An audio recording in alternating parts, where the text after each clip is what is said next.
I want to hate it, man. I'll kill all of you.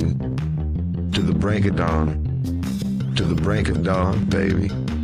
Shoot them again. Their souls still dancing. Alright, welcome to episode 9 of IWHI.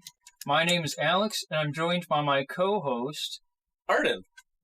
And we are currently recording this on November 25th, Black Friday 2022 in Whitmore Lake, Michigan, with a Blue Yeti microphone.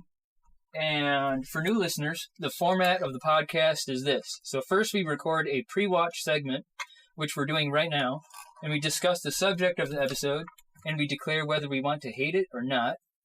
Then we watch it, take notes, and record the post-watch segment, where we recap what we just told you, saw and stuff, you know? Make sense? That sounds about it. I think I can follow. Alright, so with that out of the way, let's go into the first segment. I want to hate it. Or, I want to love it. Or, is it cheesy? Well, first, did we even say what we're watching? No. So why don't you tell us what it is? So we're going to be watching Bad Lieutenant. I'm sorry. It's not Bad Lieutenant. It's Werner Herzog's Bad Lieutenant. Yes. Port Call of New Orleans. Yes. It is 2009's Bad Lieutenant, Port of Call, New Orleans. And it is directed by Werner Herzog. Yes, you heard that right. The illustrious Werner Herzog. Written by William Finkelstein. Starring Nicolas Cage, the man himself. The man himself. And Eva Mendes. And Val Kilmer. And Michael Shannon. And Brad Dourif. Jennifer Coolidge. It's all-star cast. And so here's the IMDb description. It is, Terrence McDonough is a drug and gambling-addled detective in post-Katrina New Orleans, investigating the killing of 5 Senegalese immigrants. Oh my god. So, I guess this is the pre-watch segment, but we should probably tell the viewers that we have actually seen this movie before. Yes. But maybe even together? I believe so. But for some reason, and I know alcoholism wasn't involved or anything, but neither of us really remember too much of it? No. I think maybe the infamy is what got us to watch it, like YouTube clips of craziest scenes of this movie. Yeah, but I only remember broad strokes and some standouts, but I do not remember anything about the actual plot. Yeah, but we both do have an infinite love of Nicolas Cage and anything he does. Yes. And one of the great things is, I remember once, I think Roger Ebert says something along the lines of Nicolas Cage is an indispensable actor, and how he'll take a bad movie that any other actor will make bad, and he will, without winking at the camera, give his all to any role, and he'll take something that would have been trash and make it C-level. And the reason that's great in this movie is, for some reason, Werner Herzog, because this is a sequel, right? Yeah. This is a sequel to some trash movie. Yeah, 1992, starring the Wolf from Pulp Fiction. Who's he? Oh, yeah. I don't know his name, but he's the Wolf from Pulp Fiction. Yeah, that's all we need to know. Yeah. But Werner Herzog said he would not do this sequel, which he didn't direct the first one, but he was asked to do this movie, and he was like, I will not do it unless my lead actor, my Bad Lieutenant, is Nicolas Cage. Yes. And on the flip side, Nicolas Cage said he wouldn't do it unless the man directing his acting greatness was Werner motherfucking Herzog. It was the meeting of the minds of all Titans. levels. Yes. Coming together in a mutual respect of each other's work. Collaboration with Nicolas Cage. Well, to give you a hint, Nicolas Cage would not sign his contract unless I was directing the film, and I would not sign my contract unless he was the leading character in the film. So, yeah, I mean, you heard it from the man himself. They respect each other. Oh, man. So, the budget was estimated at $25 billion. What the fuck? Sorry, million. Oh, okay. Yeah. I was like, why is it so expensive? A country was sacrificed to make Bad Lieutenant Port of Call New Orleans. Oh, I think it's worth mentioning that the cover of this movie looks like it's a Redbox movie. Yeah. It's the trashiest. There's, like, cleavage on the cover. It's Photoshop. Yeah, like Nicolas Cage is, like, Photoshopped on the front of it, like, opening his jacket to show a badge on the inside. Yeah. It's got this very C-movie vibe. But, okay. So, do you think it made money or lost money? Well, you already told me, so I know it lost money. That is correct. I mean, it looks like it was a Redbox movie, so... Yeah. They just needed to plaster Werner Herzog on all over it. Yeah, like, how hard would it have been to say from the director of Grizzly Man? Did he? Was he that director? Yeah. He did the Grizzly Man? He did Grizzly Man. Man, what an anomaly this guy is. Yeah, that man listened... He's the only person who listened to Timothy Treadwell die. No one else has listened to that tape. Werner Herzog listened to it, and then he told, like, Timothy Treadwell's friend who, like, had the tape, but she's never listened to it. He's like, you must never listen to this. You will destroy it. She's like, I will, Werner. Like, even he couldn't listen to the whole thing. He turns it off in the middle. Oh, man. Yeah. That sucks. Worldwide gross, though? 10 million. Ew! 10,606,000. That's it. Was this one of those movies that the industry made so they could get tax breaks? Oh, man. Like, they kind of want to lose money on it, and that way they can make it a write-off? Take a bath on it to cook the books? Yeah. Yeah, that makes sense. But it also rocks, I imagine. Well, I guess I just spoiled my thoughts, but score on IMDb, 6.6. Rotten Tomatoes, 86. Critic score, audience score, 57. Weirdly enough. So the critics rate this way higher than the audience. And Metascore, 69. Nice. Okay. So it's generally a good side when the critics are rating it higher, I think. For something like this. I mean, I guess it goes both ways. Like a Wes Anderson film, like if I do not think anyone was paid off on Werner Herzog's Bad Lieutenant. Yeah, that's how I feel like that's a legit one. Yeah, People with good taste are like, this is fantastic. Yeah, so with a Wes Anderson film, if the critics rate it higher, I'm like, yeah, critics want to just feel artsy. Yeah, but for something like this, maybe we run into that issue. I have high hopes. I want to love it because I want to love everything that Nicolas Cage is in. Yes. And I will love everything that Nicolas Cage is in. I can be unbiased. That we didn't watch one. What was that Five Nights at Freddy's thing that he's in that kind of sucks? I haven't seen Willy's Wonderworld Willy's or Wonderland. whatever. Yeah, that's not very good. Okay. I can be objective. Isn't that one where they didn't pay him enough to speak, so he's muting the whole thing? There's a movie like that.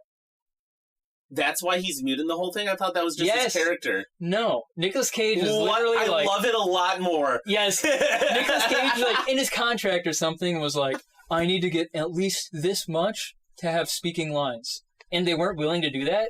But he will still work because he needs to work to pay off his dinosaur bones and his castle that he bought. Oh my god! So they were still like, well, the only thing selling this movie at all is Nicolas Cage, so fine, he's mute. Holy shit. I don't think he says anything in it. He doesn't, because that's literally like the rider in his contract. This is a fact. This is not just something you've heard. You've like read about this. I mean, I haven't verified it. Oh my god. I love the movie a lot more. Can you imagine being an actor? Like, because there are other actors in that film who are just starting. Yeah. And then fucking Nicolas Cage comes in, and they're like, why isn't he talking? The script, his character has lines in the script. Yeah, I read the script. And then they're like, yeah, well, we can't afford to pay for a speaking Nicolas Cage. We can hire a Nicolas Cage, but not we can have his body. Yeah. We get his likeness. At that point, get a double. Deepfake him. Get a guy that's supposed to look like Nicolas Cage, make it a parody. Yeah. But that's not as good because Nicolas Cage is a parody of himself. That is true. Man. Okay, so I take it back. Now there's even no the movie. Bad ones. There's no movie I think is bad. Yeah. I like that movie now. Yeah. Oh man. Nicolas is because looking at it, as long as he's doing his own stunts, which I imagine he has, because they're not so hard. I feel like you'd get a double for. Yeah. but like he's working at it. Like that's the hilarious thing. He like puts the effort in. He's even though he puts in his contract some sort of writer that he's not going to talk. You think he'd like phone it in, but he doesn't. Like he still gives what they paid for. He gives it 100%. Like we almost watched X-Men Apocalypse. Spoilers. Maybe we'll see that in the future. Yeah, but we're looking at it. I saw Jennifer Lawrence in it. She's Mystique, and this is like the third time around. She's never in that blue makeup because she like doesn't give a fuck about Marvel movies anymore. Yeah, she doesn't try, right? And she doesn't really try. I heard about that too. Yeah. So I mean, you've got people like her. And then you've got Nicolas Cage, who's like, I won't speak, but he'll still give it his all. He kills it without the speaking. Oh my god. The man, the legend. Like, he does so well that I didn't think that was some, like, behind-the-scenes factoid. I just thought it was the writing of his character. Yeah. Which, by the way, was a completely new character that was designed for the movie because I'm guessing they had lines for his character. Yes. So now, in a funny stroke of events, he probably has to work harder because he has to sell his character without lines. But on principle alone, he won't speak. Oh my god. That is the magnificent. He drinks energy drinks. Does he? It honestly makes I think the best thing about the movie is that he doesn't speak. Yeah, it seems like it would make it interesting because movies have a non-speaking... The reason he's there is because they hire him to, like, clean this place. Yeah. He's just like a maintenance dude, right? No, he's a drifter. Oh. And he goes to clean the place because, like, he gets a flat or something and he needs, like, money or he needs a place to stay and they're like, you can stay here as long as you clean it. Okay. And they, like, give him a Willy's Wonderland t-shirt and stuff. And his thing is that he always drinks energy drinks, like, on the dot. Like, he takes a 15-minute break every hour or something like that, and he drinks a single energy drink, he plays pinball. So, at multiple points throughout the movie, this is now a Willy's Wonderland review. But I'm intrigued.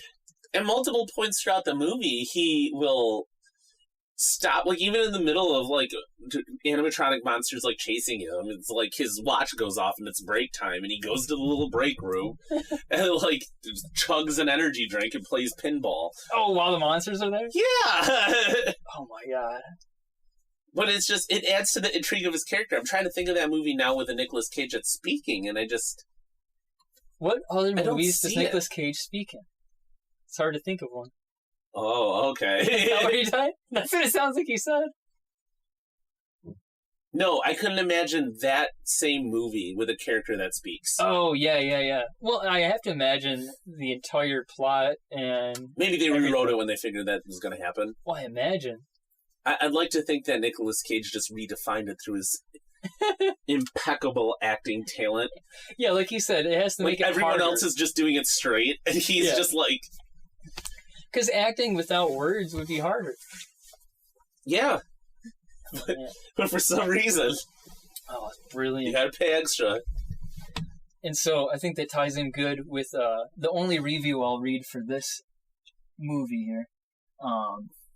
So this is from the Chicago Sun-Times by Roger Ebert. Oh, wow.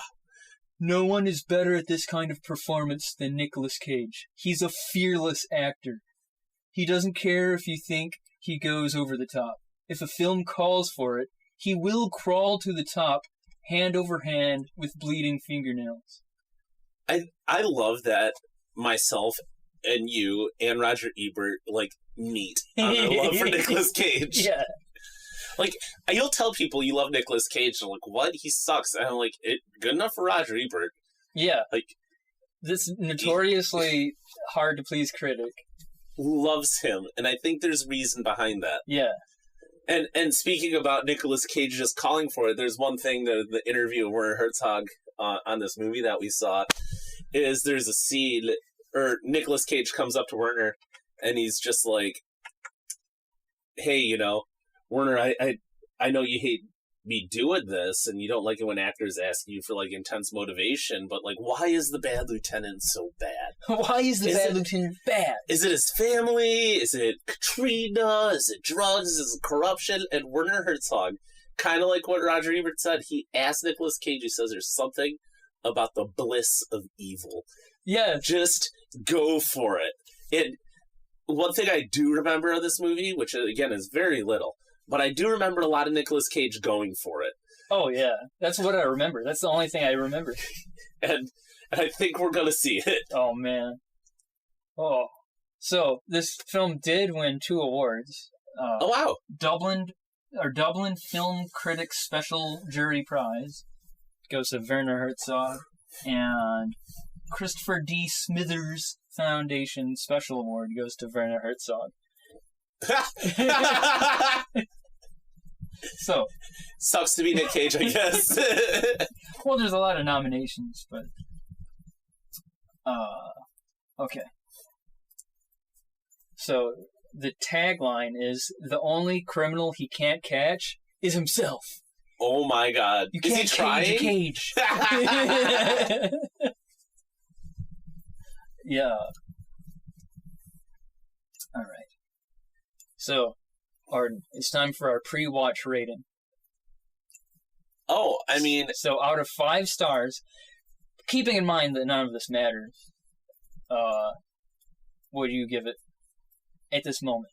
Well, I think I'd give it a 5. I mean, I really want to love the movie. I just recently found out it's directed by Werner Herzog. Yes. How I discovered that is just I saw on some random, image of it. I was looking at other Nick Cage movies on his IMDb. Yeah. And one of the red box variants of the covers says Werner Herzog on the top of it. Yes, and I think that's why we're watching it right now. Honestly, yes. Because we found out that this red box original-looking ass Photoshop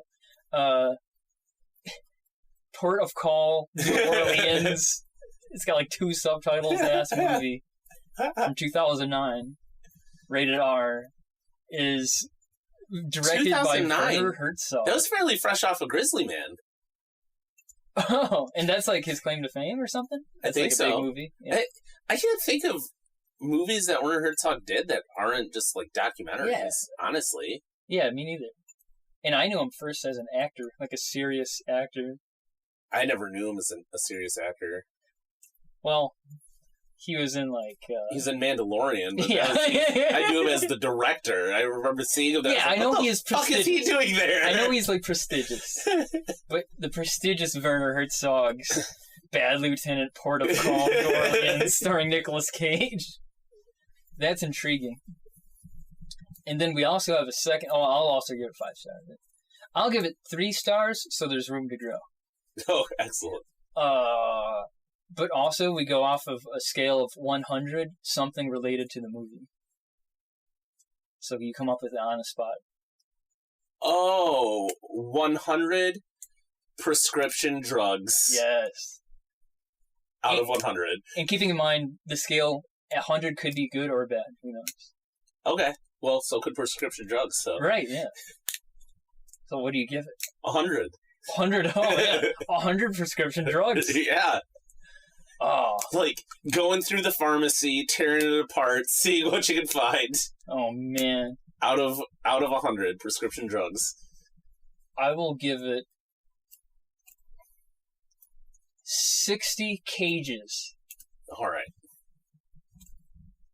Okay. So you have room to grow. So I have room to grow. All right, let's watch it. All right. So we can get water first. Okay. Well, do you want to watch the official Green Band trailer? And then... Sure, let's do that. Okay. So...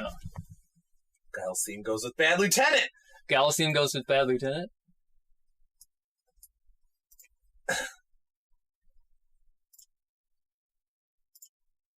Where's your badge if you're a cop? Here's what I'm looking for. Here's where it says I'm a cop. Sir, it's obviously just for personal use. I mean, I'm not a dealer. That's for the DA to decide. You gonna dump that bag or do I gotta do it? Sir, is there any way my parents don't have to find out about this? I mean, can we just, handle this? I'll go to jail on weekends or something like that if I have to do that. My father has a heart condition, okay? Look, this would kill him. Please. Just let me keep this from him, please. Because I want to know. Yeah. I want to know. For my child. Orleans accent? Here. Sounds like it. This fur isn't nothing, but this was my grandmother's. It's worth $60,000. Where's the rock? Where's the theme? Oh, you missed it. Oh.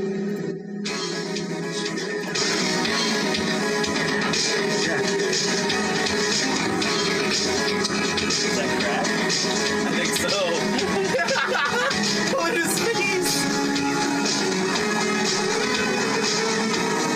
What a weird scene to have Gollum go with. And it goes with everything.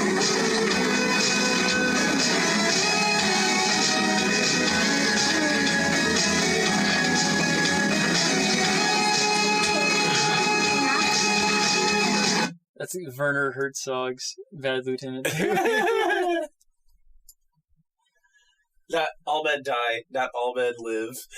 Oh my god. All right.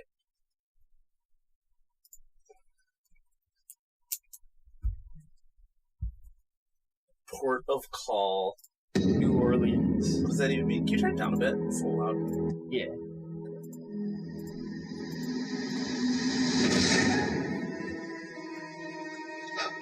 Who's that? Do you record the actual movie? You want me No. to get wet on account of you? Hey, man, I got on Swiss cotton underpants. I need a job, sir. Come on, we'll get the time of death from autopsy. Please. Oh, his come on, partner's man. Val It Kilmer. ain't worth it. You are crazy. It's a flooded prison. From award-winning director Werner I'll Herzog. kill you to return to full duty. The bad news is that you'll be experiencing moderate to severe back pain. In recognition of his leadership and tenacity, Lieutenant Terrence McDonough. This is who we're looking for. His name is Donald Godshaw. Oh, is that exhibit? You up to this? Oh, right. Still have problems with your back? You take medication for it? Only what the doctor prescribes. Oh, he's got back pain. That's why he has to do drugs. That's why he's always standing weird, too. Got any illegal substances on you?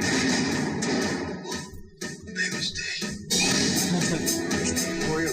I'm Dave, the guy you robbed. To make it right, you gotta come up with $50,000. Don't make me look for you, Terrence. This is such a red box I'd like to movie. talk to you. I'm gonna give you a chance to make some money the old-fashioned way. With a cop protecting you.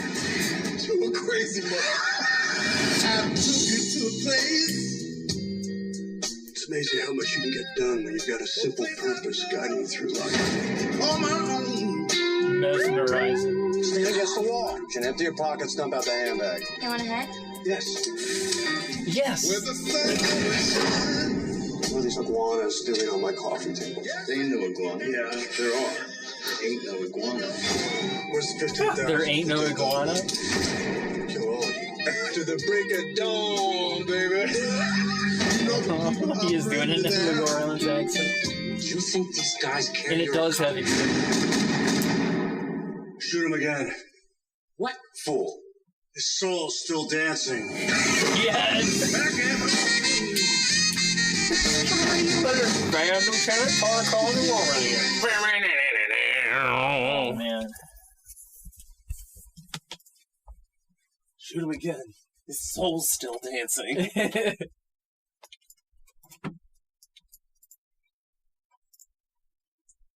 My bones are aching, Annie. I hate sand. It gets everywhere. Oh, okay. So, post-trailer thoughts. Oh, post-trailer thoughts. It looks like everything I wanted it to be. Honestly. I guess we never said, do we want to love it, want to hate it, or is it cheesy? I think it's clear from how many prescription pills I gave it that we want to love it. Yes, I want to love it too. Or is it cheesy? I want to love it because it's cheesy. There we go. Okay. Alright, so that concludes the pre-watch portion of the podcast. We're now going to watch Werner Herzog's Port of Call. Port of Call. New Orleans. Yeah. Alright, let's do it. What's Nicolas Cage's quote? Let's ride. I want to hate it, Holmes. I want to love it, dog. Is it cheesy? The oxyribonucleic acid the enormity of their flat brain, the enormity of their stupidity is just overwhelming. You have to do yourself a favor when you're out in the countryside and you see chicken. Try to look a chicken in the eye with great intensity, and the intensity of stupidity that is looking back at you is just amazing. By the way, it's very easy to hypnotize a chicken. They're very prone to hypnosis, and in 1 or 2 films I've actually shown that. Incredible. I think that film he's talking about is Bad Lieutenant. Oh, and we're back, folks. We just finished watching Bad Lieutenant.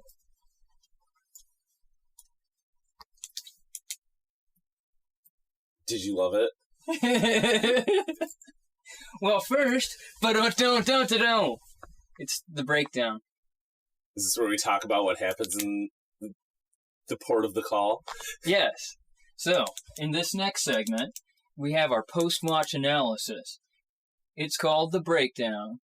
But before we watch it, it's all right. Spoiler warning, folks. Why are you listening to this? Nobody's listening to this. So, in this segment, we're going to go through the notes and break it down and try to make sense of what we just experienced. And we're going to, at the end, give our final judgments and declare whether we hated it or loved it. And so let's start. So we open on a water moccasin? A snake? Yeah. So you can really tell it's Werner Herzog's, you can see his direction in it. There are a lot of animals that pop up, and the movie takes a moment to just focus and admire the enormity of stupidity in the animal life. Ooh, look at the snake. Look at how stupid it is. Yep, it starts on a snake, and then eventually comes down to, I guess it opens during Hurricane Katrina. Yes. Where the bad lieutenants come to the sheriff's department to pick up some nude pictures of some deputy's wife. Yeah, so the first thing we experience of the characters is Val Kilmer and Nick Cage walk in as detectives. They find a locker with nude pics. Mm-hmm. And Nick Cage is like, I'm going to steal these. Yeah, apparently one of their buddies is like, you need to retrieve the photos of my wife from this locker. Oh, so they were missioned to go there for that. Yeah, they were told to go there. And Nick Cage is like, well, I'm going to keep these. I'm going to just keep the nude photos of your wife. Wow. What a bad sergeant at this point. And it's not even like they're saying that he's going to just say that he couldn't find them. Because the other dude's like, he'll have my ass. And he's like, he can answer to me. So I'm thinking Nick Cage is just going to be like, yeah, those photos of your wife, don't worry, I have them, but I also would like to keep them. Yeah, needless complexity. You just take a picture of them or something. But anyhow, or maybe it's leverage, I don't know. So, anyway, since it's Hurricane Katrina, there's a prison there also, and it's flooded. Yeah, it's just the jail. Yeah, it's just a jail. Yeah. And yeah, it's flooded, and one of the prisoners still in there. Yeah. And Bad Lieutenant makes a huge stink out of the fact that he's going to get his fancy $55 underwear dirty. Yeah, yeah. So these two cops are like, oh, why would I risk my underwear for this guy? For this prisoner? You know. But eventually Bad Lieutenant jumps in and Val Kilmer's breaks his back. Yeah. Okay, so at this point, Nicolas Cage is actually going to jump in anyway, even though he's got $50 Swiss cotton underpants. Val Kilmer's like, you're crazy, man, you're crazy. But then he does it, and he jumps in, but then it cuts. Yeah, just hard cuts to a doctor who's like, you're going to be on Vicodin for the rest of your life. Yeah. And also your back's hurt. But they don't say specifically how his back's hurt. Yeah. And I think this is a moment where it's left to Nick Cage to just to be in the scene and portray it. So he does a lot of he grabs the small of his back whenever he gets in and out of a car. And he walks with this perpetual hunch. Yeah, Arden pointed out the method acting, because when he goes upstairs, he grabs the small of his back. He's always hunch. He has a little hunch. Yeah. Yeah. Really good acting from Nicolas Cage. Yeah. Honestly, the way he just goes for it, like, I believe it, you know? Yeah.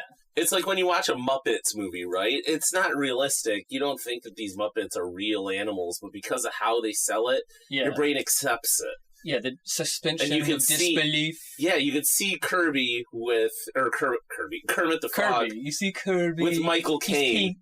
Oh, yes. And you're just like, all right, your brain buys it. Yeah. And I think that's kind of what Nicolas Cage has down as far as acting. His acting can sell anything. He never has a Desert Eagle. I never really noticed that. Yeah, so like this poorly photoshopped cover to Bad Lieutenant, he's just holding a Desert Eagle. He has a revolver throughout the whole movie. Yeah. Yeah. And then they make Eva Mendes look like some sort of skank who's like some foul temptress who's going to lure him in, but she's honestly the sweetest thing in the movie. Yeah, yeah. She's really nice. She is a prostitute, but she's still the nicest, sweetest thing in the movie. Yeah. We watched this on Cody, by the way.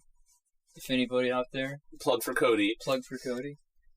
Yeah, so Nick Cage is promoted to lieutenant from sergeant for extreme valor in the line of duty, which was apparently, it must have been him jumping and breaking his back.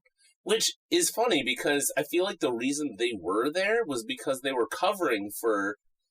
I think Nick Cage is assuming that he's going there just to pick up dirty photos. Right. Because I don't think the friend is specific as to what he needs them to go back for. Yeah. But then he's looking at documents, and he's looking at transport documents, and they're like, if there wouldn't be this many transport documents if everyone left, there must still be someone down here. Yeah. So he finds it. So it's my understanding that no one was supposed to know that this guy screwed up and left a dude in the jail. Right. Yet Bad Lieutenant then goes there and discovers it, and then gets promoted for extreme valor for doing said thing. Yeah. So I guess the friend's SOL. He's out of the nudie photos of his wife and probably a job.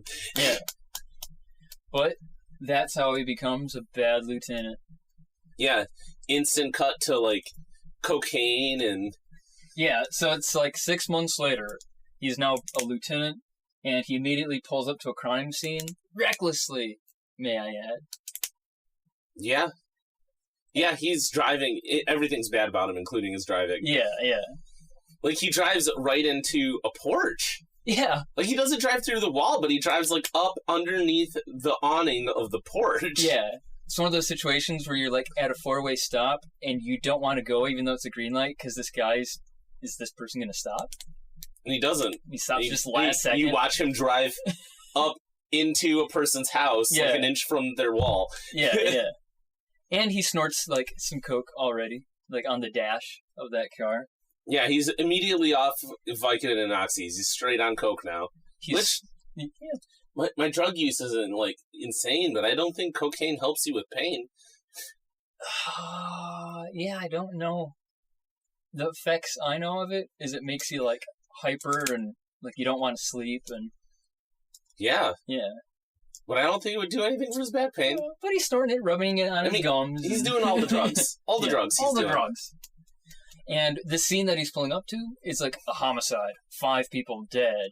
They're like African immigrants, I believe. Yeah. And they were selling drugs and they were moving in on territory and they were killed execution style. Right. And he makes it his mission to find out. He has a statement where he says, like, it's amazing what you can accomplish when you have one small and obtainable goal. And his small obtainable goal is to find out who did this. Yes. By all means necessary. And his boss basically says, you're a loose cannon, but you get results. Yes. And this is that trope. This movie is that trope taken, like, to the extreme. Yeah. Yes, so Nick Cage has made a choice in this movie.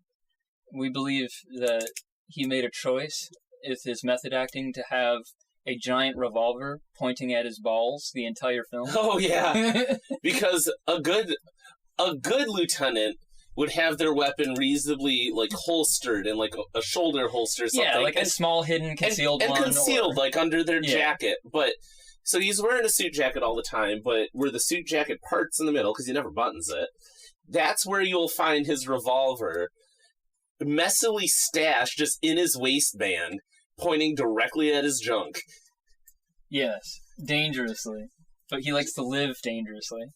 Because he's a bad lieutenant. Plus, he's pulling it out all the time. Like, the next scene. So the next scene, prescriptions. We're in a pharmacy, just like a regular old pharmacy. Arden just spit out his water. Yes. So what happens here?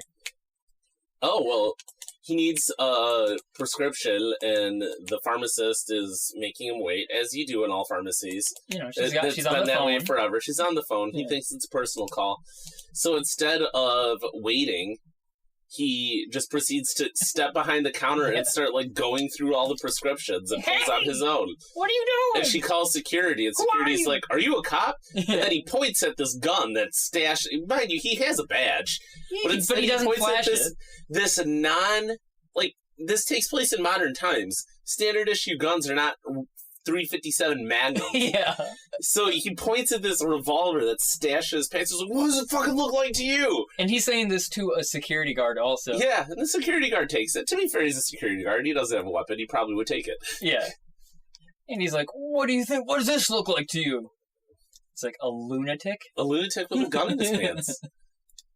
But he just walks right in, past the counter, to the drugs, grabs a bunch of drugs, pops them right on the spot. And, end scene. Great job, Nicholas. I think Werner Herzog got everything he wanted out of Nicholas. Oh, man. Did he ever? Because that's the thing about this. Like, more than anything else, Nicolas Cage is fun to watch in this. Oh, and it's not like a bombastic premise where he's fun to watch just because he's doing something stupid, like that 5 Nights at Willy's Wonderland or whatever. Yeah. Like, it's not like stunt casting, I wouldn't say. It's but not at all. He definitely steals the show. He does. He steals the show. And, the thing you pointed out, why the hell does Nicolas Cage have such good chemistry with Eva Mendes? Yeah, in Ghost Rider I noticed it, and I was like, you wouldn't expect it, because she's like a babe, right? She's like a bombshell. And it's kind of like a weird older dude. A factual scenario of The Joke in The Other Guys. Oh, is it? Yeah. She's in that too? Yeah, well, Mark Wahlberg's partner, they're cops, and Mark Wahlberg's partner is Will Ferrell, and Will Ferrell's wife is Eva Mendes. Oh, right. And he's like, you look like such a cow. Why don't you try to put on some makeup? Oh, really? Yeah, the whole time Mark Wahlberg's like, you fucking serious? No, you look amazing. Like, what the fuck is wrong with you? He's like, you don't need to do that for her. And she's like, yeah, you don't. It's fine. Yeah, I need to watch I need to put some effort into my look. I know. Yeah, but they're sweet together. Yeah, they actually do have pretty decent chemistry. Yeah. Enough that 2 people have cast them as the romantic opposites. Yes. And this happened after Ghost Rider, so I'm guessing Werner Herzog, since he came into this movie knowing that he needed Nick Cage. And then after he probably watched Ghost Rider right beforehand. Yeah, and then seeing all the female leads that have worked with him, he's like, Eva Mendes has the best chemistry. I need to elevate my film with my actors who have great chemistry.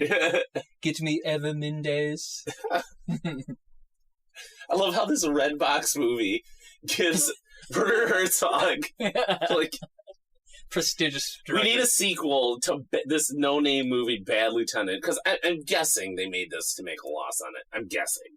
Yeah, maybe that's why they gave Werner Herzog leverage to do that. They're like, yeah, is that going to burn some money? Yeah, do it.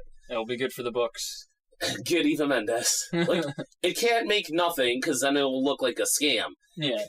It has to look like a legitimately failed movie project. We need to hire actors that are actual actors, and it's got to be an actual project, but we got to make a loss. We got to take a bath on this. Which is kind of funny, because it's like, they have to take a dive. Yeah. Right? Oh, that's like a subplot later in the film. Yeah. We'll get there, folks. So the next scene has Nick Cage stop Val Kilmer, who's being a bad lieutenant. Cage seems like he's dangerously close to being a good lieutenant. So he stops Val Kilmer, who's interrogating this dude. And he's like, come on, I need you to drop a dime on Big Fate, who is Exhibit in this film. Right? Yeah. I think. Yeah, I think that's Exhibit. Yeah. He's noticeable. Yeah. Again, they needed real actors. Only the best. So, I just put a note. I love when Quasimodo Nick Cage enters stage left or right. He just kind of waddles in. The dude chews up a scene. Oh, man. Like nobody else in the business. So, he's sleeping in the department, I guess. And then General Zod enters the scene. And then Cage tries to get him to get drugs from the evidence locker, which I guess is how he's been getting his crack and coke and stuff. Yep. But no more. Nope. No more. Now he's got to get them another way. Yep. Then kind of a infamous scene. Is that scene infamous? I think it is, because like we watched the meme Don Giles' theme goes with anything. Yeah, but the thing about Giles' theme goes with anything, they literally put it to anything. Yeah. So I'm not sure it's an infamous scene, but he totally, so he can't get drugs anymore from property, so now he needs to go straight to dealers. So it's kind of, this might be the baddest lieutenants. He goes to like a club, and people are walking out of the club, and he kind of has the cop sense of who has drugs on him, so he stops this couple, and he's like, I know you got drugs, empty your pockets, empty your purse. And sure enough, they have drugs on them. But this dude's like, please, man, you cannot let my dad know about these drugs, man, please. Maybe I'll go to jail only on the weekends. Come on, man, please. Yeah. And so he's like, maybe I'll cuckold you with your girlfriend here by your car here on the curbside where anybody could see. And don't you go anywhere. Yeah, it's pretty crazy. Like, he decides he can't watch it anymore, so he starts to leave. And Bad Lieutenant pulls his gun out and shoots it in the air. Yeah. While he's fucking the dude's girlfriend. And then he's like, no, you stay here and you watch. Yeah. So, what a bad lieutenant this guy. But hey, I'm imagining the lieutenant did not drop dime on him, which is what he wanted. Yeah. You know, give and take. Yeah. So, Bad Limit visits Ava Mendez, whose name is Frankie. And, he says, I snorted what I thought was coke, but it turned out to be heroin. Yeah. Oh, yeah, they kind of gloss over that. And then this movie is kind of like dreamlike a little bit. It's kind of like stream of consciousness, because next we go to like a voodoo funeral. Yeah, I think it's just stream of consciousness because that's, well, okay, it's Werner Herzog, so maybe it's intended that way. But also, you can tell there's heavy improv coming from Nick Cage. Yeah. Heavy improv. We're at a voodoo funeral, and the priest is like spitting vodka at the patrons. He's like, I mean, that's a thing, but how he's doing it is just... I know, it's hilarious. It's like, you don't want to try that take again. Like, that's what you hear over anything else. Like, the vodka is out of his mouth in maybe a quarter of a second, but you linger on the... He does it like 8 times. Yeah, he does it all, and it's all over the people there. It's funny. Yeah. Nicolas Cage kind of walks past that, and it's the funeral for the executed people. But, so, he's doing detectiving now. He's doing cop job, and he goes to this old lady and her orderly, and it's an African-American orderly, and she's taking care of this old lady, and Nicolas Cage is just perpetually fed up with everyone's shit. Oh, yeah. So he's kind of giving a little bit of guff to this old woman and her orderly. And what do you know? Daryl pops in. The kid he's been looking for. Oh, yeah, he just walks in through the window. Yeah. He doesn't just pop in, he pops in through the window. Yeah, he pops in through the window. I should add that point. He just walks in the window like it's a door. Yeah. And he's like, hey, what's going on? You guys looking for me? Yeah. And the reason I guess he wants this kid who just jumps in windows is because the kid was hiding in a closet at the scene of the murders. And so he eyeballed Exhibit at the scene of the crime, right? I honestly missed why he needed him. Yeah. So that's why the kid is important. Because he snitches on Exhibit. And I asked, where is New Orleans? For a minute, I didn't know. You did ask that. I got to snitch on myself. You didn't have to, but here we are. Here we are. I forgot you asked that question. Like, I forgot that question the moment you asked it. You looked me in the eyes. Like I was ignoring you. I was like, that's not what I heard. You looked me in the eyes to see the enormity of my stupidity staring me back. Smoothness of my brain. Louisiana. So, 33 minutes. Oh, it's okay, baby, Nicolas Cage says. I don't remember the context, but... So he enters a house with this huge elephant revolver, and he's just pointing it around, you know, doing cop.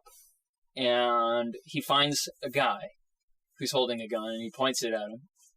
You know, and then he escorts him out of the house. He says, I love it. So he takes this guy back to the department, and they interrogate him, and ask him if they've seen Midget Donald. Oh, yeah. Yeah.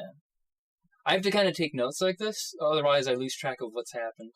Yeah, I mean, I don't quite remember all of that. We do a lot of, like, go to the thing to get the next thing. It's like the Star Wars, the new Star Wars movies in that way, or what was the most recent MacGuffin one? to MacGuffin. Yeah, instead of... The Rise of Skywalker. Yeah, but instead of your MacGuffin being an ancient Sith dagger, it's like Midget Tom, or Midget Donald. Midget Donald. 'Cause, like... Witness A, Witness B. Yeah, we get Daryl, and then we go to other guy I don't remember. I don't know He's his like, name. no, I don't know the guy, but I know the guy who might know the guy, and I can't tell you anymore. So then we go to Midget Donald, we get Midget Donald. Midget Donald's like, I ain't gonna tell you about nothing. I ain't telling you shit.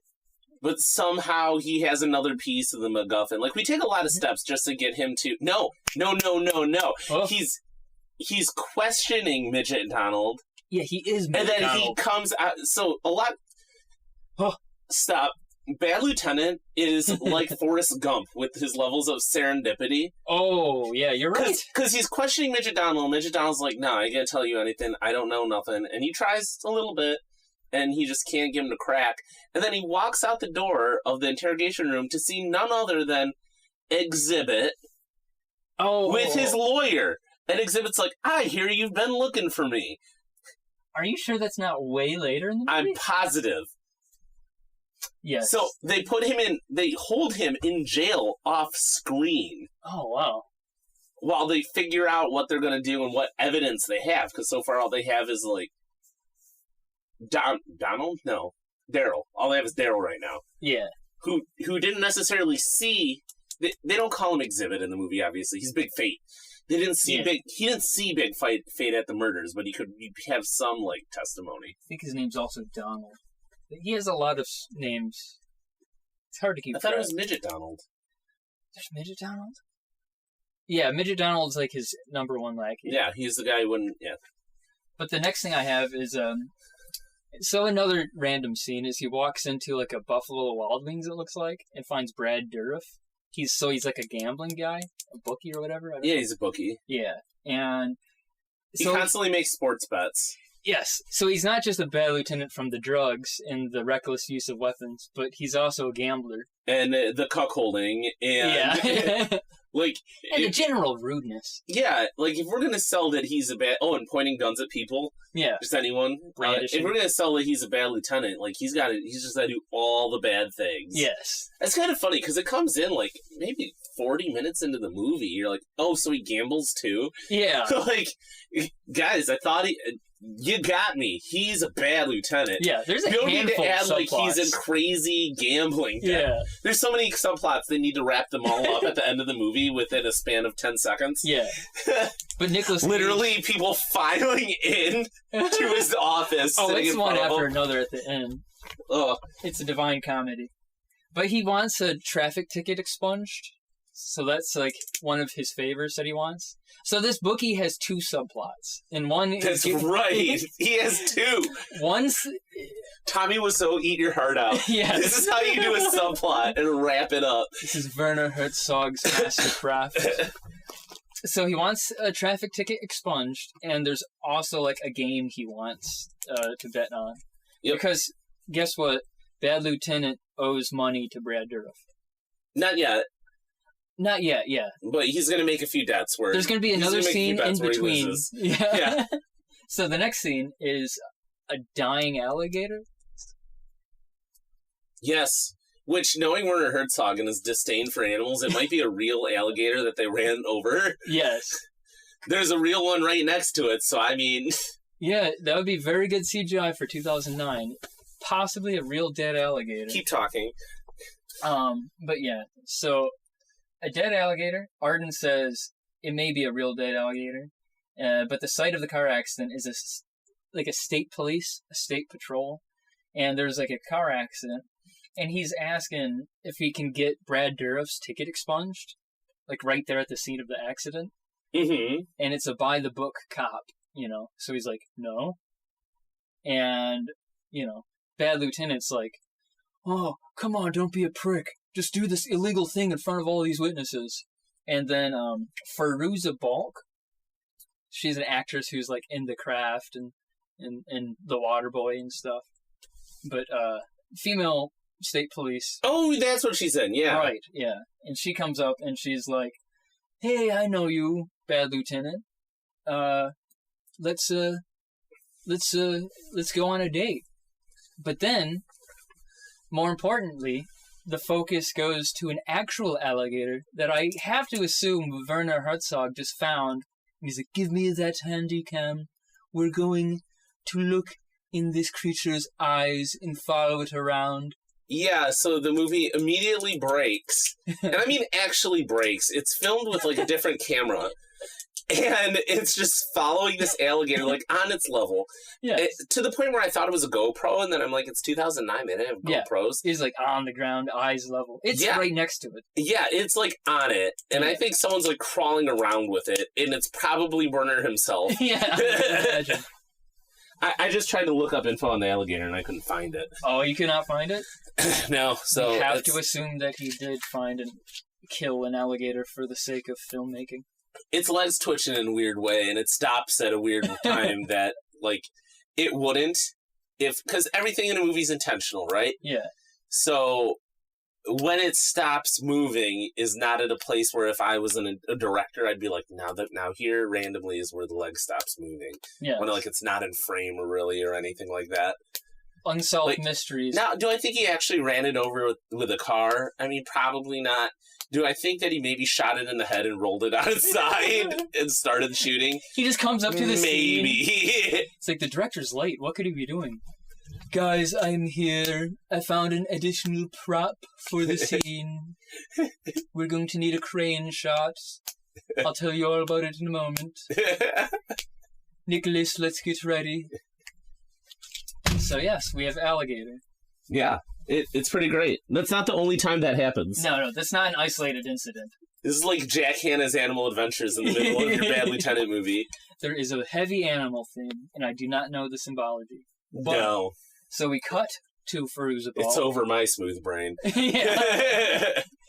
He's looking at us, the audience. So Fairuza Balk is in her black undies, and she's stepping on Nicolas Cage's balls.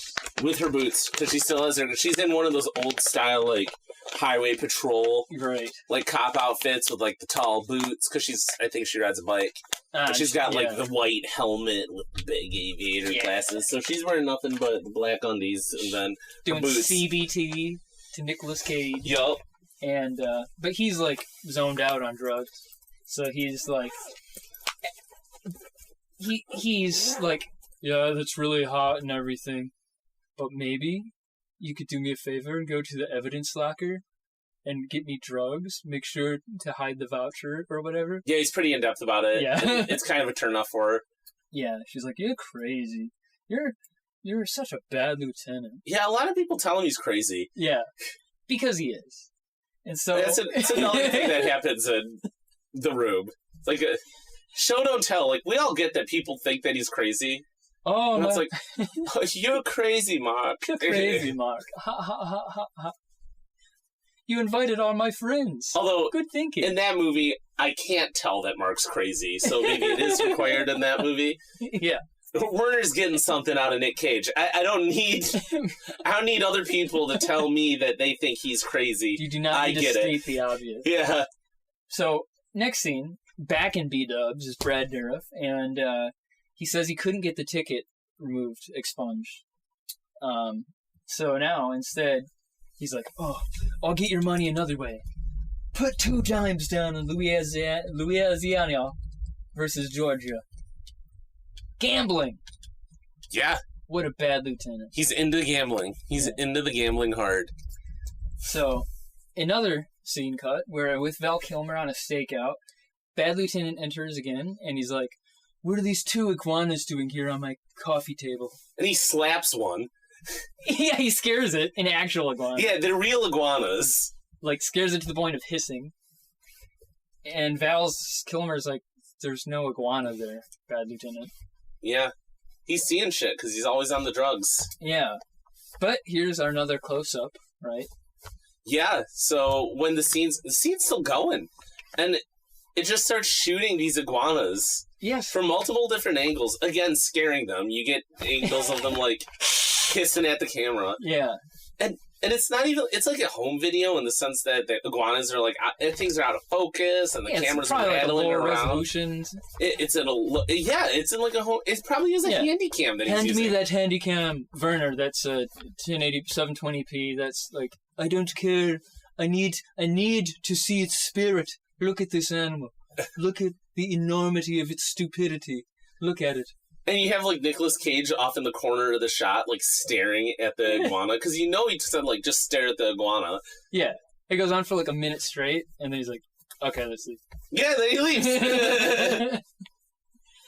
So he goes, so they go to... That's a backtrack, actually, because that's where they find Midget, what's his name? Yeah. I'm going in. That's fine. Order my notes, though. They got... So, yeah, they're going to Midget's house to do a warrant, I suppose. Val Kilmer's flagging Nicolas Cage. And then they find him in an armoire. So Midget Donald's hiding in an armoire. And Nicolas Cage is like, give us the room alone. And so I'm like, you sure? And he's like, yeah. And then so he lights up a joint, tries to pass it to Midget Donald. Midget Donald's like, no. Yeah. And then he asks where Big Fate is. And then Midget Donald's like, no. Yeah, it's pretty bad like that. Like, it got to the point where I thought he was just, like, as far as his work product, he's a bad lieutenant. Yeah. Like, that's what it's about. He's an incompetent bad lieutenant. Yeah. Because, like, again, his lieutenant skills are... I never sit back and think, like, oh, he's Batman. He's a genius detective. No. It's more like he's stumbling into the next scene. Yeah, and, like, threatening old ladies and actually assaulting them and... Or going up to his bookie, you know. Yeah. So the next big name actress is Jennifer Coolidge, which is, like, his dad's girlfriend or something. Yep. And he talks to her, and it's his parents' house. So I guess he's going to have a dog now because his dad's at rehab, and he needs to look after a dog. So now Bad Lieutenant has a dog, and he's like, I need to give this to Eva Mendes. He doesn't know the dog's name. Yeah. So, did he get that dog from his dad? I think, yeah, it's his dad's dog. But his dad's girlfriend is like, he can't look after the dog right now because he's going to rehab all the time. He's like, I know a person who can take the dog. Ugh. My prostitute girlfriend, Eva Mendes. She lives in a swanky place. Oh, she is a high-end prostitute. Yeah. Yeah. To the point where I didn't know she's a prostitute till, like, the middle of this movie. Yeah, till Bad Lieutenant's offering her up to people. Yeah. Oh, man. And then back at the department is when Exhibit comes to see Bad Lieutenant. So we already mentioned that. Hey, correct me if I'm wrong. They're seeing each other before... We see him before. When he gets promoted. I don't know. She's there. Dream, dude. So I think that's both of them, like, having... I'm not sure she's a prostitute. I think they, like, both fall into that. Oh, that's possible, yeah. Because at the very beginning... I'm assuming she's not a prostitute at the end. Yeah, at the end... It's not Nick Cage's baby. Oh, my God. It's as happy as ending they're going to get. So, okay. So Eva Mendes is at the Swanky Hotel, and she, like, tries to give the night watchman, the dog, but the night watchman's like, I gotta go to another job in 4 hours, so I can't look after the dog. So now, we got the bad lieutenant and a good boy. So it's kind of a buddy cop, dog cop movie for a second.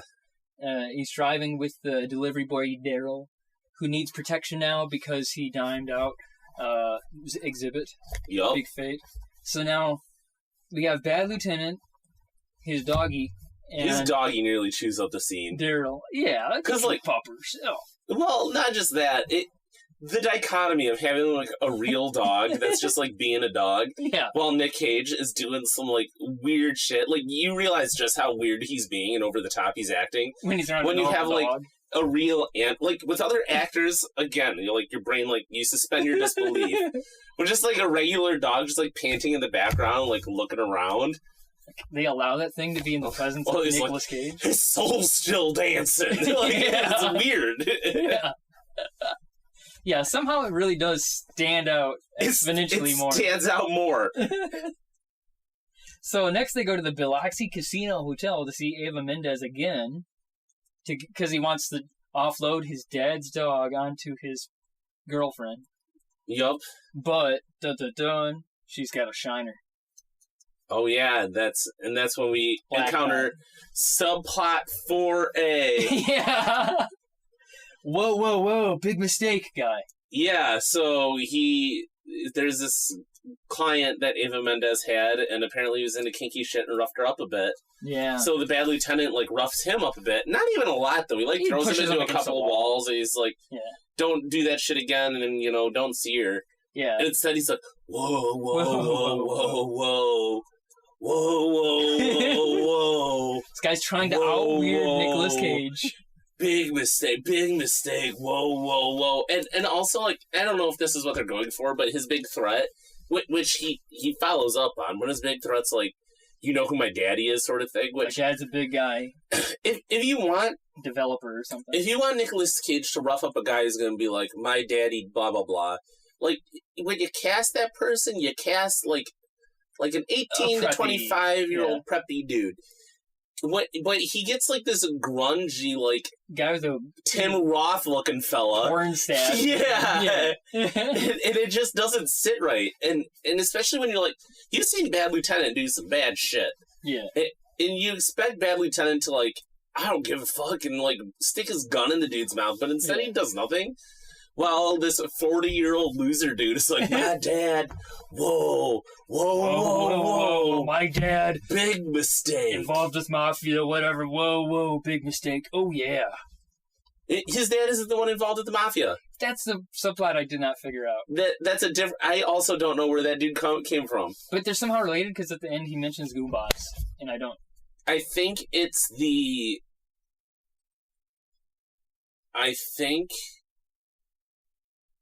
No.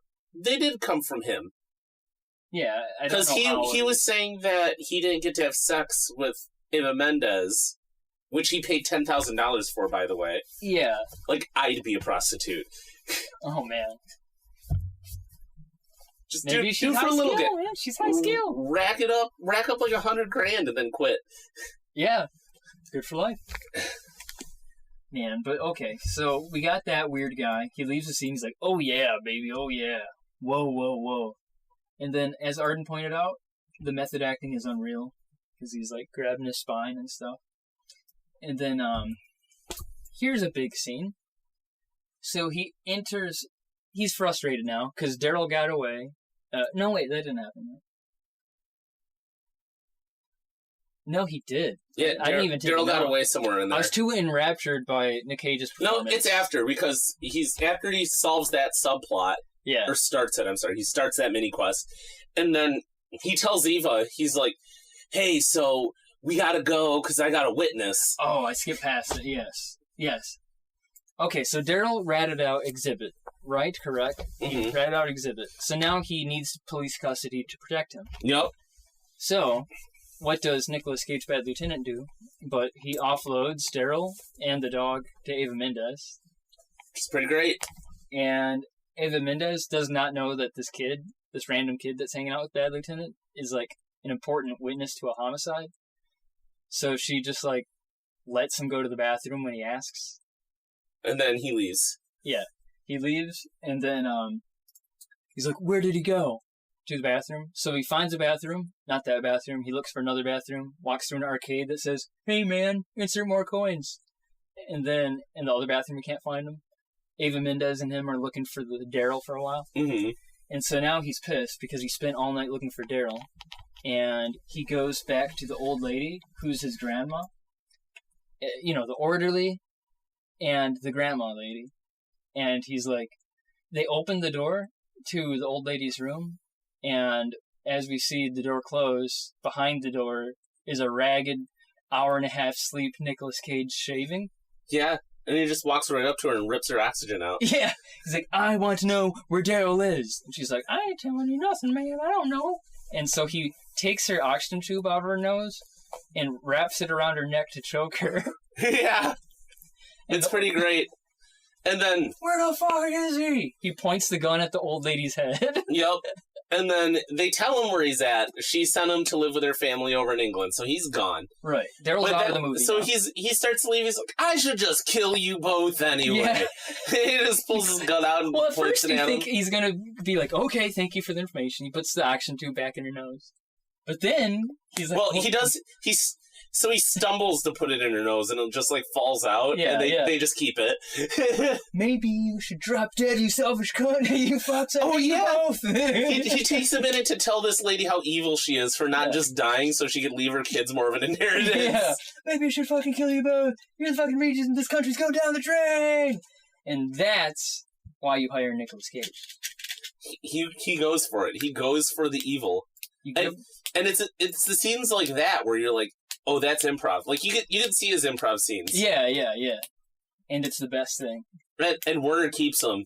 By golly, he keeps him. Yeah. But because of this fiasco, the DA lets Exhibit go. Because he's like, "Daryl got out of your grasp. You threatened this lady." And the old lady's son, it turns out, with Action Tube, her son was a congressman. So public integrity is back at the department waiting for him. And, Nick is in some trouble. Yeah. So he goes back to Brad Dourif, who's waiting at the department for him by his desk. And Brad Dourif is shaking him down in his own police department because he owes him $5 large now because Louisiana lost to Georgia. Yup. And so, yeah. He's like, "It's just a rent dispute, everybody. Settle down." Again, that's a moment of improv. Yeah. Like, you see the scene, and the scene ends with the guy leaving, and then Nicolas Cage just turns to everybody. He's like, "It's just a rental dispute. It's no big deal." And it's also, like, there's no good shot of it. Yeah, you can tell it wasn't anticipated. And Werner's just like, "Keep that in." So when the baddies leave, he comforts Frankie, and he takes her to his parents' house.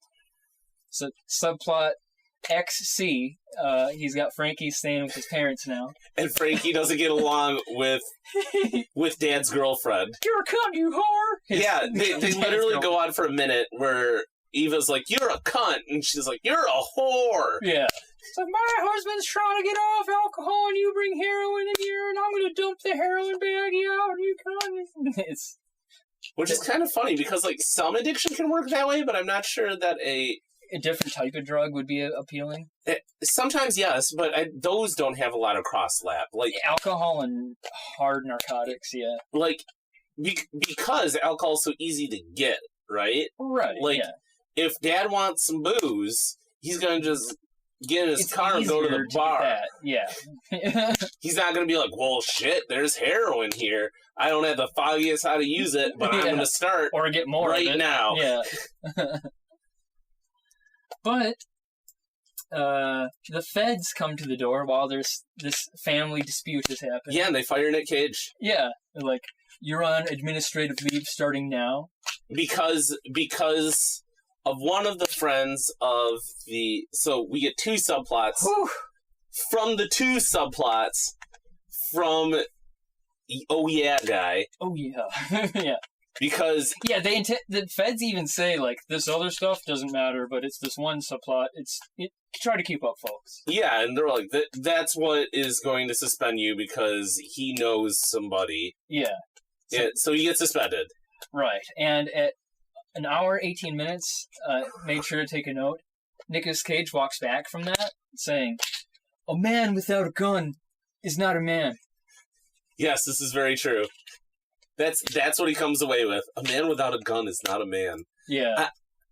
I'm taking that quote with me to my grave. That's a good quote, man.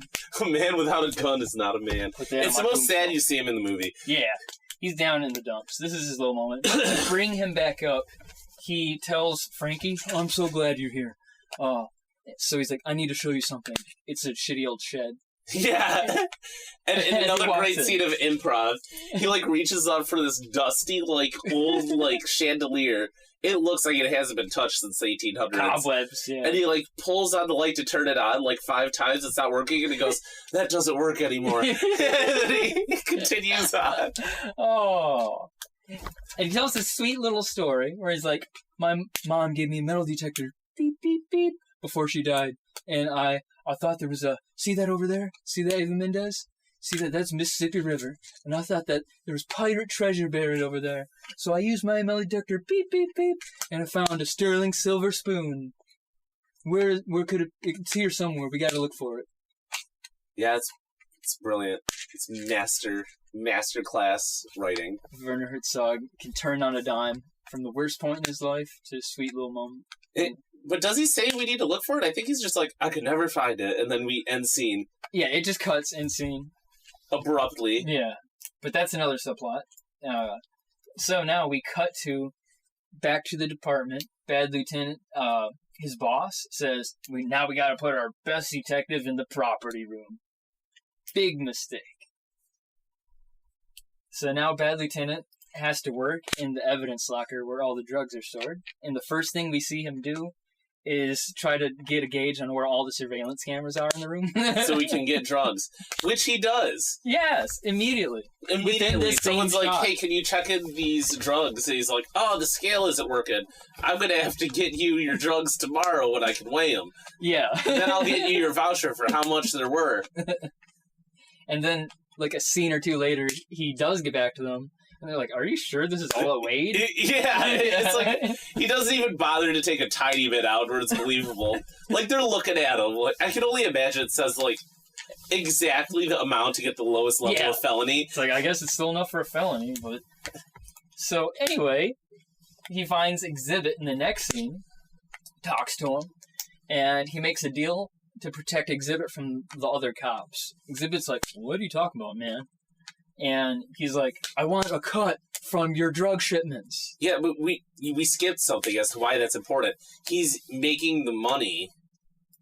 He needs to make that money because, again, from Oh Yeah Guy, not only is he well-connected in legitimate things that gets Nicolas Cage suspended, he also has Italian mobsters come to Nicolas Cage's, Eva Mendes' apartment. I don't know how I missed that, but there's so much going on. There's so much going on. Folks, if it wasn't for Nicolas Cage, he's the glue that holds this together. He does. Otherwise, it would be a mess. Yeah. But, so they basically say, like, you know, the Oh Yeah Guy said that he didn't get to sleep with Eva Mendes, and, like, that's bullshit. He's like, whatever. You owe him the $10,000 that he spent, and additionally, you owe another $50,000. And also, my 2 goons get to sleep with Eva Mendes when we get back. Yeah, so this is another moment where you're like, "Oh man, what a bad lieutenant." Nicolas Cage is a scumbag. But I don't know, I feel sympathy for him there because he's trying to get out. Well, yeah, but we don't know that during the scene where he's talking to the mobster and his 2 goons. Because there he's like, "Yeah, I'll let you run a train on her. You know, we got a deal. Don't worry about it." Oh yeah, he's like, "You look like shit though, so get dressed." And then you gotta clean up. And then as she's cleaning up, he's like, "Oh, and also, she's got a client coming in 15 minutes. So, like, can you get done in 15 minutes?" And they're like, "Oh, well, no, probably not. So we'll do it when we get back." Right. And that's how he, like, gets him out of it. But then when they're together again, they're, like, sweet, and he's like, "I'm gonna get you out of here. We gotta hide you. We gotta stash you at my parents' place where they don't know where." Because they know where I live, but they don't know where my parents live, I guess. Yeah. So that's why he takes Eva Mendes to his parents' house, because... Right, we skipped a lot of stuff over that. And that's why he needs to work with Exhibit to get money. Right, and the whole time he owes Brad Dourif also. Yes, he owes a lot of money. He owes Brad Dourif. He owes... he needs $50,000. Yeah. And now he's lost his job. And one point is Exhibit's like, don't you care about the 5 people I murdered? Because it's pretty well known that Exhibit's the one who killed the family that started this whole thing. He's like, look at me, look at you. I never did. Yeah. And then he leaves. So now we're just like, oh man, what a bad lieutenant. He didn't even care about those people. Turns out he's a great lieutenant. Yeah. All this was a ruse. But we don't know that yet, because next thing, Bad Lieutenant does some more Bad Lieutenanting, because he sees a guy buy drugs, and it turns out that it's a football star. Oh yeah, and then, oh my god, the other subplot. More subplot. And one of the ways he's going to make money is he says, the football star, I need you to take a dive. Yes. So that I don't, like, arrest you for this marijuana that you bought and ruin your literal career. Right. And football star says, like, okay, I'll do it. Reluctantly. Yeah. So, next subplot. Bad Lieutenant points a revolver at Exhibit, because now they're riding in a car. They're, like, friends, sort of now. They're business associates. And he's in a car with Midget Donald and Exhibit, and he points a gun at him. He's like, I want the $15,000 right now, because I owe a lot of people. And he says, I'll kill all of you till the break of dawn, baby. And then they all start laughing. Yeah. And they're all okay with it. Because they're all psychos. And at least 5 times in that conversation they go, man, Bad Lieutenant, you crazy. You crazy, Bad Lieutenant. And so, again, we come back to Brad Dourif, and he gives him, well, Exhibit gave him the money, right? Mm-hmm. So now he gives Brad Dourif $5,000 and then another $5,000 to bet on the game where that football star is going to be playing. And it's a ridiculous spread. Like, the odds are not in his favor. And the guy's like, are you sure? And he's like, yeah, I'm sure it's going to work. Yeah. It's a big risk he's taking. Yep. And so Bad Lieutenant finds Frankie, and he's like, he has dope now that he got from Exhibit, and he's got money, and he's like, hey, Frankie, let's do drugs together. But now we have a new subplot with Frankie. She's been talking to Bad Lieutenant's dad, who's in rehab. Yeah, now she wants to be in rehab. She wants to go clean. And he's confused now, because he's like, do I still want to be a bad lieutenant? Maybe I want to be... Your Nick Cage is going Derek Zoolander. I just want to point that out. What is this? I've never done a you-googly before. But then as he's rising the elevator to her swanky hotel room, he sees a picture of him as he's being promoted to a bad lieutenant. And he's like, she really cares about me. I felt something special back in that orgy back there. Yeah. It's a sweet moment. Is that scene supposed to portray that he's deciding to be a good lieutenant again? That's what I feel. Because, like, she's going clean. I like that less. I like that the Exhibit plotline was always his, like, he's willing to do what it takes. I think he went still deep is. undercover. I think only in one subplot he's willing to be a good lieutenant. Oh, okay. Yeah. And that's just a consideration. He's still not there yet. Oh, no. So, the mob guy, though, was trailing him as he went to her swanky hotel. And... follows him to Exhibit's place. Yes, so the next scene, we're in Exhibit's HQ, his mansion lair, with his fancy, drug kingpin desk. Yep, his fancy nice desk, which he has a sawed-off shotgun underneath. Yeah. Yeah, so constantly pointed at whoever is sitting at the chair in front of him. Yeah, it's clearly visible too, and Nick Cage is uncomfortable with that being pointed at him. So he gets up and comes around the table. Yeah, and he's like, "Yeah, Exhibit, give me a hit of that crack." And he's like, "Woo! This is my lucky crack pipe. Woo! I love crack." And he's starting to talk crazy, and he shakes down Exhibit for another 75%. 25%. Yeah, was it 25? It was 25. Well, Exhibit's not happy now. He's like, come on, man, that's all my profit. And he's like, ha, ha, ha, ha, ha, I'm on crack. Yeah, he's really selling that he's on crack. Yeah. He to the point where the N-word. Yeah, he says it a lot. To the point where one of the other actors is like, this is a little crazy, what do we do? So I'm a little scared. It might be an ADR line where like, that's the crack talking. More spelling out the obvious. They gotta pull it back a bit. Yeah. Hey, Nick, the safe word is that's the crack talk. But, Yeah. So he has Exhibit take a hit from his lucky crack pipe. Yes, he's like, you don't have a lucky crack pipe? Then you need to try mine. Try a hit of my lucky crack pipe. So Exhibit does. Yep. And, Nick Cage, he's spooning crack into a baggie. He's having Exhibit, take a hit of his crack pipe. And what would you know happens next? But the mob who was tailing him, just walk right in, I guess. Yeah, they just walk in. I guess there's no guards in Exhibit's lair. Yeah. They just walk in with guns, and they sit down, and they're like, all right, Nicolas Cage, you owe us, our money. Yeah. And they're trying to bad talk Nick to Exhibit, and Exhibit's like, man, this guy's my friend. Yeah. He doesn't do what he says he does, and Exhibit has had a perfectly different understanding of it, like Nick Cage always follows through. Yeah. So the mobster's like, no, Nick isn't even afraid. He's sitting on the desk, cool as a cucumber, and he just takes all the drugs that he just got and he just throws it on the desk. He's like, well, take that then. That's worth more than what I owe you. That's worth more than the $50,000. Take it. But this mobster, he has a little speech where he's like, maybe when I was younger, I would have just taken that. But now I want all of it. Yeah. And Exhibit's like, why you gotta steal from me? And that he does more of his little speech. Yeah. So Exhibit blasts him with that sawed-off shotgun. Yeah. And what do we have is harmonica slow-mo. Yeah. It's like... And then everyone's dead, and that's where... This is the infamous line where Nick Cage is like, shoot him again! What the fuck for? His soul's still dancing. And that's not just the line, folks. Nope, there's a stunt double of the Goomba who's the Goomba the actor who's the Goomba is still on the ground dead. He's still on the ground dead, and you have an actor that's dressed just like him, but is also a 30-year-old dude with a mohawk and is breakdancing. Breakdancing, and there's an iguana there. And yes, also an iguana. As this happens, Nick Cage is just staring. Yeah, it's the same shot of him just staring. The camera slowly zooms in. He's just staring and smiling a little bit. And then they just shoot the soul and it falls down dead. Yeah, because Nick Cage is like, shoot him again. Yeah. And he does. So Exhibit and Nick Cage seem to have a pretty good understanding here. They do, they're best buds. Yeah.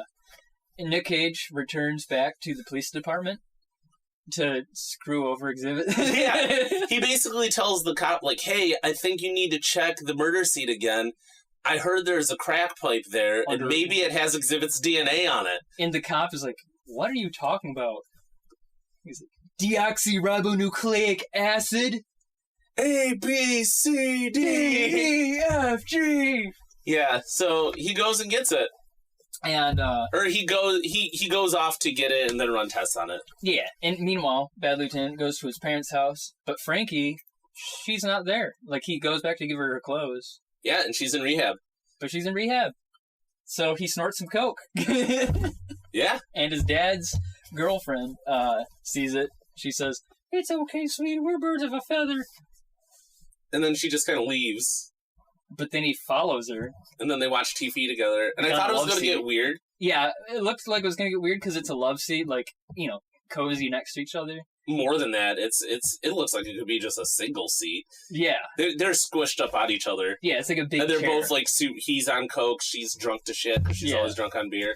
But they're just watching a game of bullfighting. No, and then he changes the game to the football game. Right, subplot's coming back, folks. Yep, so he's watching the football game, and he was betting on Louisiana to take a dive and lose. And Louisiana is winning by 18 points. You had to explain this to me. Yeah, and he looks. The person he paid off to take the dive is just sitting on the sideline, so they're not participating in the game because they said they had an injury. Yeah, the announcer. So they put in a new guy, and the new guy's doing fantastic, and Louisiana is winning. And looks and like you Nick said Cage the is arrangement. The arrangement was that the football guy plays and pretends he's playing good, but takes a dive at the last second to screw over the team. Right, because what matters when you bet on sports is the points that they score.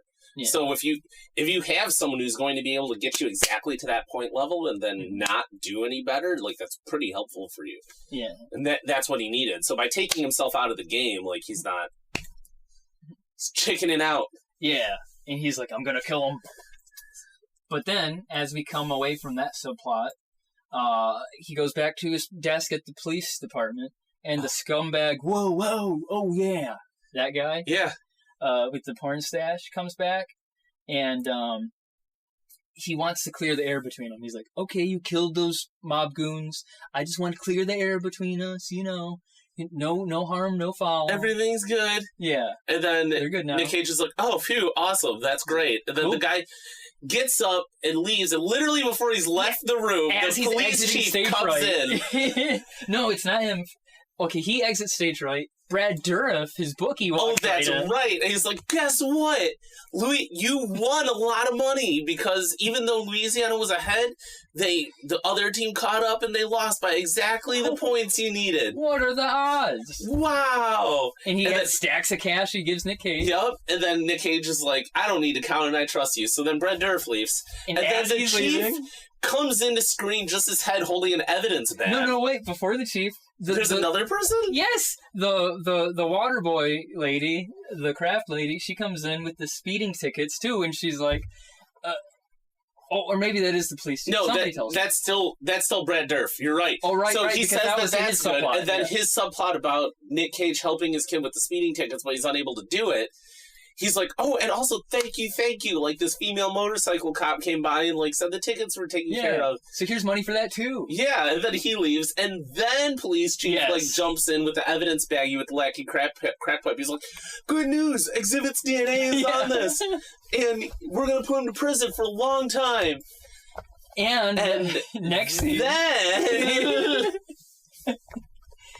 Back at the house, he wakes up Frankie, and she's found the pirate treasure spoon. Yeah, he found the pirate treasure spoon and he wants to give it to her. Yeah. It turns out it wasn't sterling silver as he believed. But it's still super sweet. And she loves it, and she's like, thank you. And so I guess just everything works out when you're a bad lieutenant. Yup, it all just worked out. I feel like there's still another subplot we're missing. It literally all worked out. And then the next scene, he's getting promoted. Eva Mendes has the next scene, though, Val Kilmer finally shows back up for a minute because they go to raid exhibits. Oh, yeah. And you pointed out, so all the cops in the entire world bust into his room at the same time, but some come from behind the camera, which is in the room with exhibit. Yup. There's no way that... Exhibit has the worst guard staff because everyone just walks into that room. There's no idea. I think it's just literally Midget Donald and like one or two other guys. In what seems like a really big home. Yeah. But, so yeah, everything works out for him. Even Val Mendes Kilmer is does pregnant. a weird last-second thing with Val Kilmer, and he's like, you know what? Let's just kill him. Let's say that he went for his gun, and then we'll shoot him. Yeah, and Bad Lieutenant's like, no, we're going to arrest him. And it's like, dun-dun-dun. Has Bad Lieutenant become a less bad lieutenant? Answer yes. Yes, because the next scene, 1 year later. Yes, they play the national anthem. Yeah, and he gets a promotion to captain. Everything so now he's bad captain. He's bad captain. With a pregnant Eva Mendes, everyone has gone through rehab and they're better. Yeah, oh yeah, because a waiter is like, would you like alcohol? And the whole family's there, and the whole family's like, we drink sparkling water. No, we'll all have sparkling water. Haha. It's pretty great. He drives Eva Mendes to their new home, and he's like, you're pregnant, Eva Mendes. And, he drives off. But, Arden says at this point, like, it's almost comical how well everything worked out for him. Yep. But after he drives Frankie off, he goes back to a club, and you think he's going to do the same thing where he cuckolds a dude, but no, he just takes the drugs. And then he's in the hotel room, he's looking at the drugs. I don't think he's used them. He's got a credit card. It looks like he's playing with them and thinking about it, but I don't think he's used them. Oh, he didn't use them? Okay. I don't think so. For a second, I thought this bad captain had reverted back into a bad lieutenant. I think he's struggling with it. Became a bad lieutenant. And then the person he saved way back in the beginning of the movie. His name is Chavez, I guess? Yeah, he's working at the hotel and he sees him. Subplot 1 comes back. Yep. And he's like, you saved my life, thank you so much. And he's talking to the lieutenant, or captain, and he's like, are you okay? And he's like, sometimes I got bad days. And then he asks a weird question, which is, do fish still dream? And I think that's a callback Like, when he first sees the murders, like the 5 execution-style murders, he finds a note, and it's like, it's a little poem by a kid, I think. And it's yeah. Fish, he live in my room. He live in a cloud, he see me when I sleep. And, again, the camera at that moment is looking into the stupidity of that fish in the glass. Yeah. So that's a callback to that, I think. Do fish have dreams? And they go to an aquarium and just sit there for an awkward amount of time. As the staring camera at the camera staring at them. With fish in the background. And then Nicolas Cage gives out like a tiny chuckle and the movie ends. Yeah. Directed by Werner Herzog. Werner Herzog, the legendary Werner Herzog. Oh man, that's Bad Lieutenant. Yeah. So, folks, that was the breakdown. And what a breakdown. And now, this next segment, did we hate it? So, Arden, what was the overall moral or point of that movie? Everything works on the end if you're bad. Yeah, just be a bad lieutenant and it'll work out. Yeah. Do whatever it takes. What was your favorite and least favorite parts?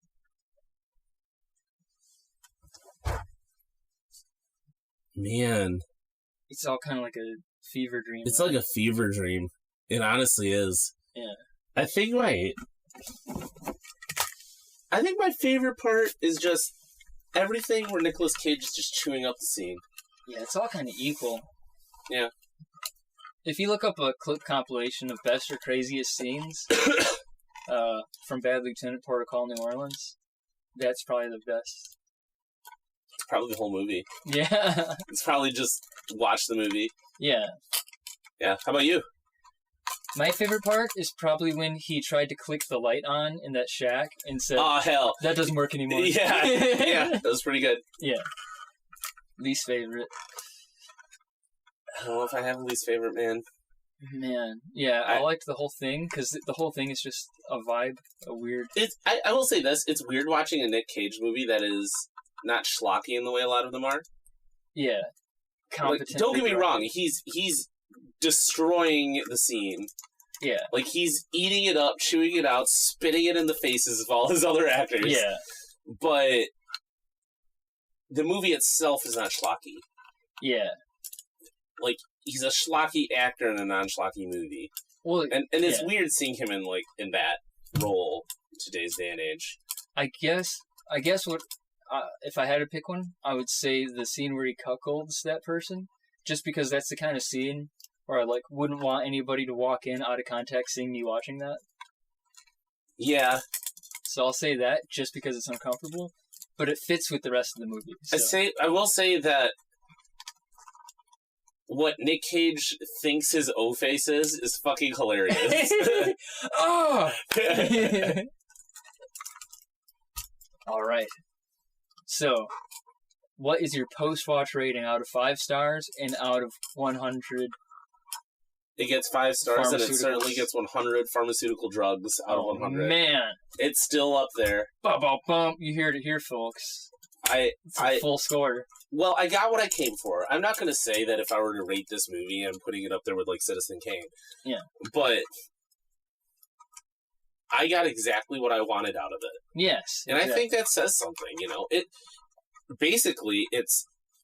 You know what other genre of movies gives you exactly what you want out of it, and they're consistently good for that reason? So Marvel movies. Good. Oh, okay. Marvel movies give you exactly... Yes.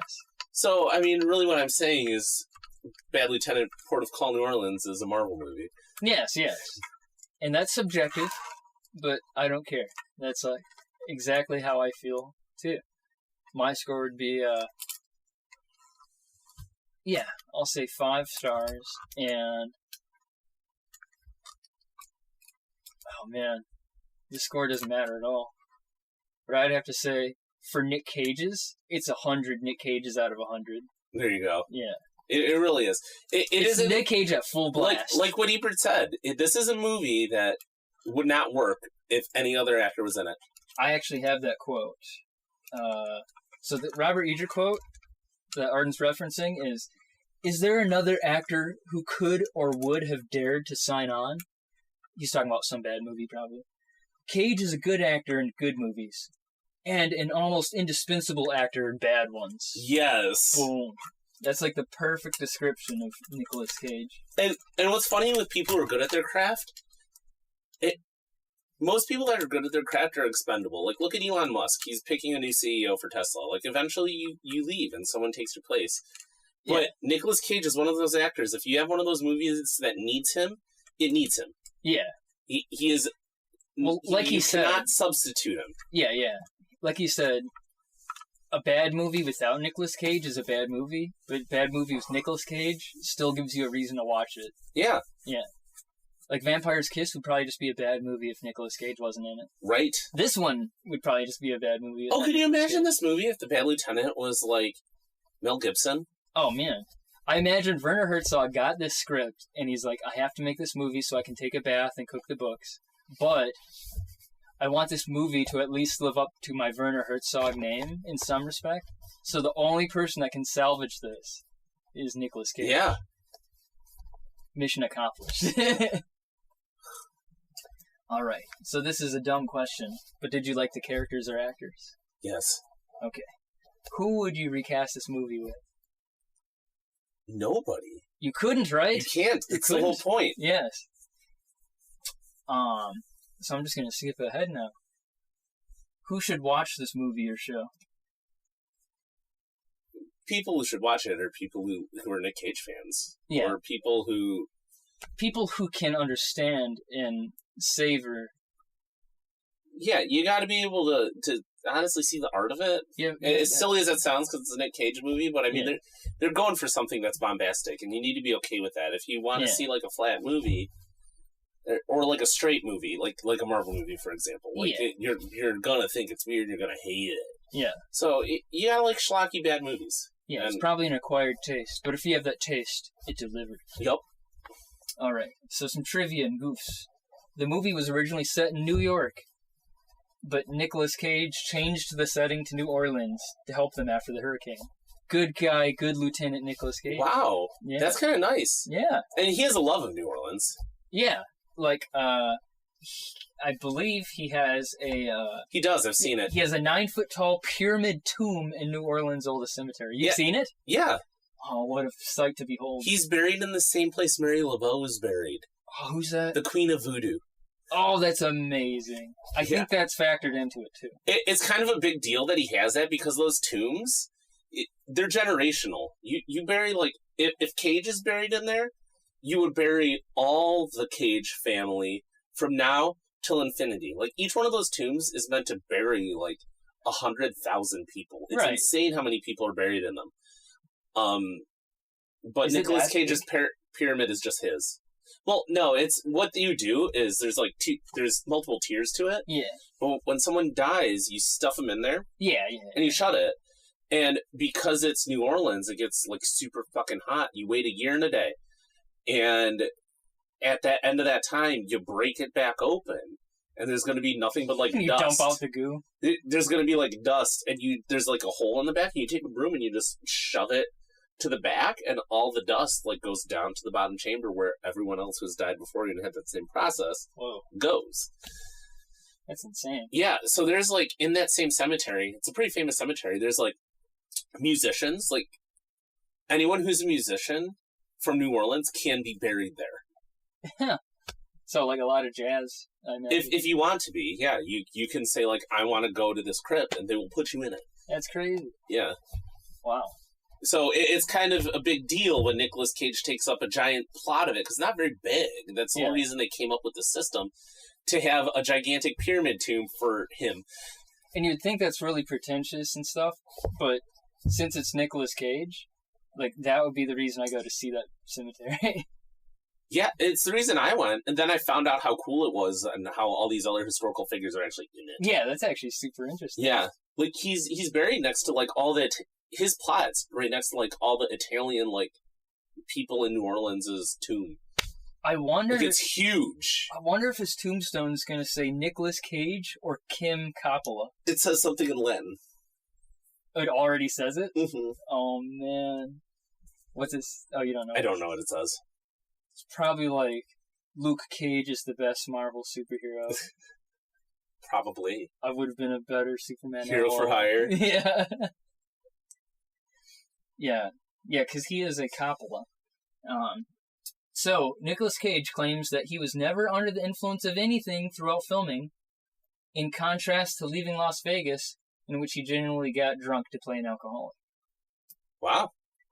Nicolas Cage is not an actor, he's a thespian. Excellent.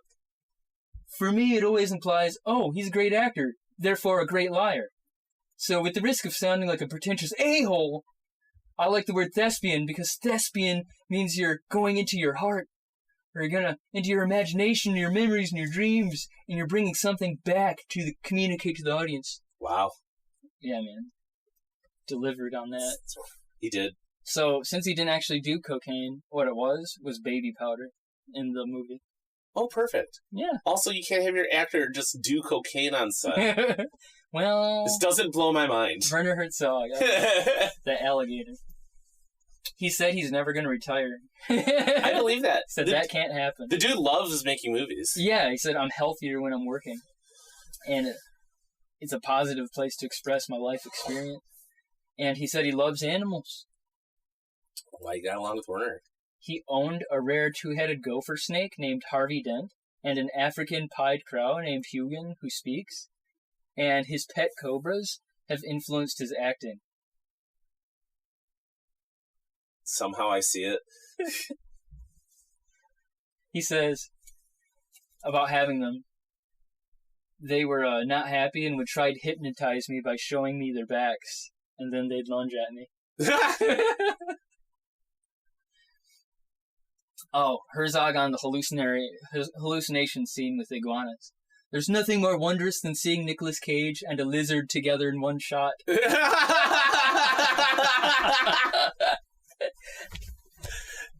I think we're going to go long, and then the producers are going to make me lose my iguanas. And if they make me lose my iguanas, I feel like I can't be a filmmaker anymore. I love that. Oh, man. Nicolas Cage ad-libbed and created much of his own dialogue, actions, antics, and mannerisms in the movie. To the initial consternation of Finkelstein, the writer, but to the glee of director Herzog. Oh my god. Okay, so star Nicolas Cage and director Herzog apparently did a lot of vampire stuff, so they have that in common. So they probably like each other. Oh. He did like a Nosferatu movie, and Cage did like Vampire's Kiss. Okay. So, yeah. And Werner Herzog is the voice of the client leaving a message on Frankie's answering machine. Oh. So he did his little, He did his little cameo. Nice. Yeah. I love it. And this is the last piece of trivia, but Nicolas Cage spent $150 million on 15 homes, including one haunted mansion, 2 islands, a dinosaur skull, a Lamborghini, exotic pets, and a rare vintage comic book. Cage has amassed a large fortune after working 30-plus years in the industry. At one point, his spending spree, he splurged and went down a perilous financial path. In 2010, Cage had to pay the IRS $14 million back in taxes. During his spending heyday, he purchased a $150,000 first edition Superman, the first issue of Superman, 1971 luxury sports car from the Shah of Iran, 40 acres of private island, and that had been on the market for $3 million. To go with the island, he also bought 4 luxury yachts totaling $20 million, including one named Sarita that had a jacuzzi, a gym, and slept 12 guests. He outbid Leonardo DiCaprio for a $70 million-year-old dinosaur skull. Nice. He bought his 2 king cobras, named Moby and Sheba, for $276,000, and then he bought an octopus for $150,000. He owned 15 homes, including the La Laurie Mansion in New Orleans, which he in the Port of Call, New Orleans, I should say. Yeah. Which he bought in 2007 for $3.4 million. It's known as one of the most haunted houses in America. End trivia. Wow. Yes. So, on our ranking, we have at worst is Old Boy, then Donnie Darko, then Morbius, then Triple X, BF, what's BF? Blood Freak. It's a obscure 1973 horror Why would movie. you not just write the title of the movie? I was in my car driving back to Michigan. I was driving to Michigan. Give me a break. Triple X, FL, and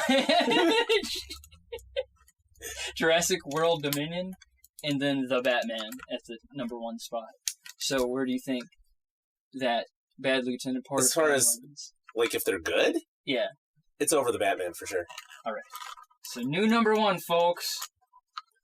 Bad Lieutenant, Port of Call, New Orleans. Do you agree? I hated The Batman. I thought that was the worst of the Batman movies.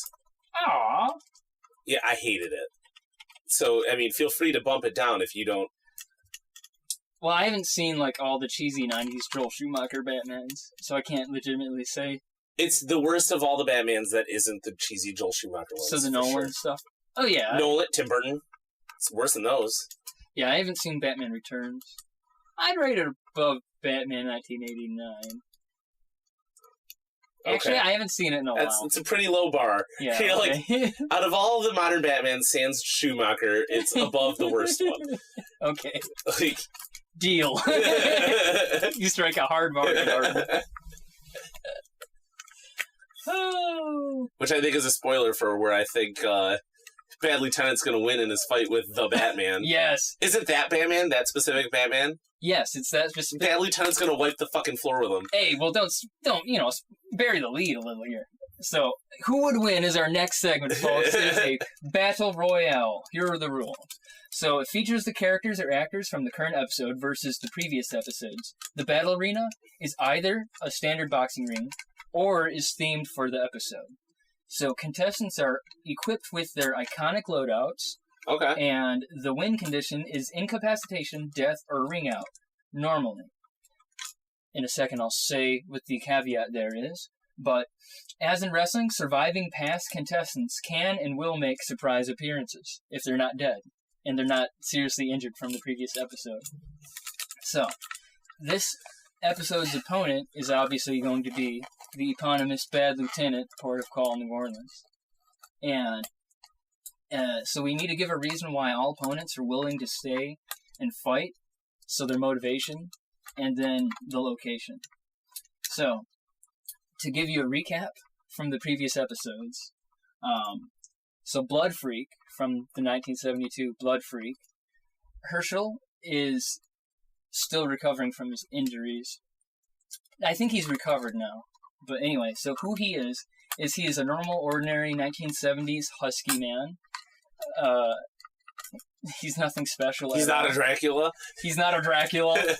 And when he does drugs and then does weird experimental turkey chemical, he eats a turkey that has chemicals, and the drugs mix into his system, and then he hallucinates the horror movie aspect of the horror movie, where he has a papier-mâché turkey head, and he has to drink the blood of drug addicts. But that's all just hallucination. So, what his superpower is he has an annoying narrator that will poorly edited cut into the story and say that didn't happen. Alright. And then we have... He did go to Vietnam. That's why he does drugs, to hide those memories. So I guess he has some training. But Bob Bats, which is our shortcut name for Robert Pattinson, the Batman, is the Shadows. He is the Shadows.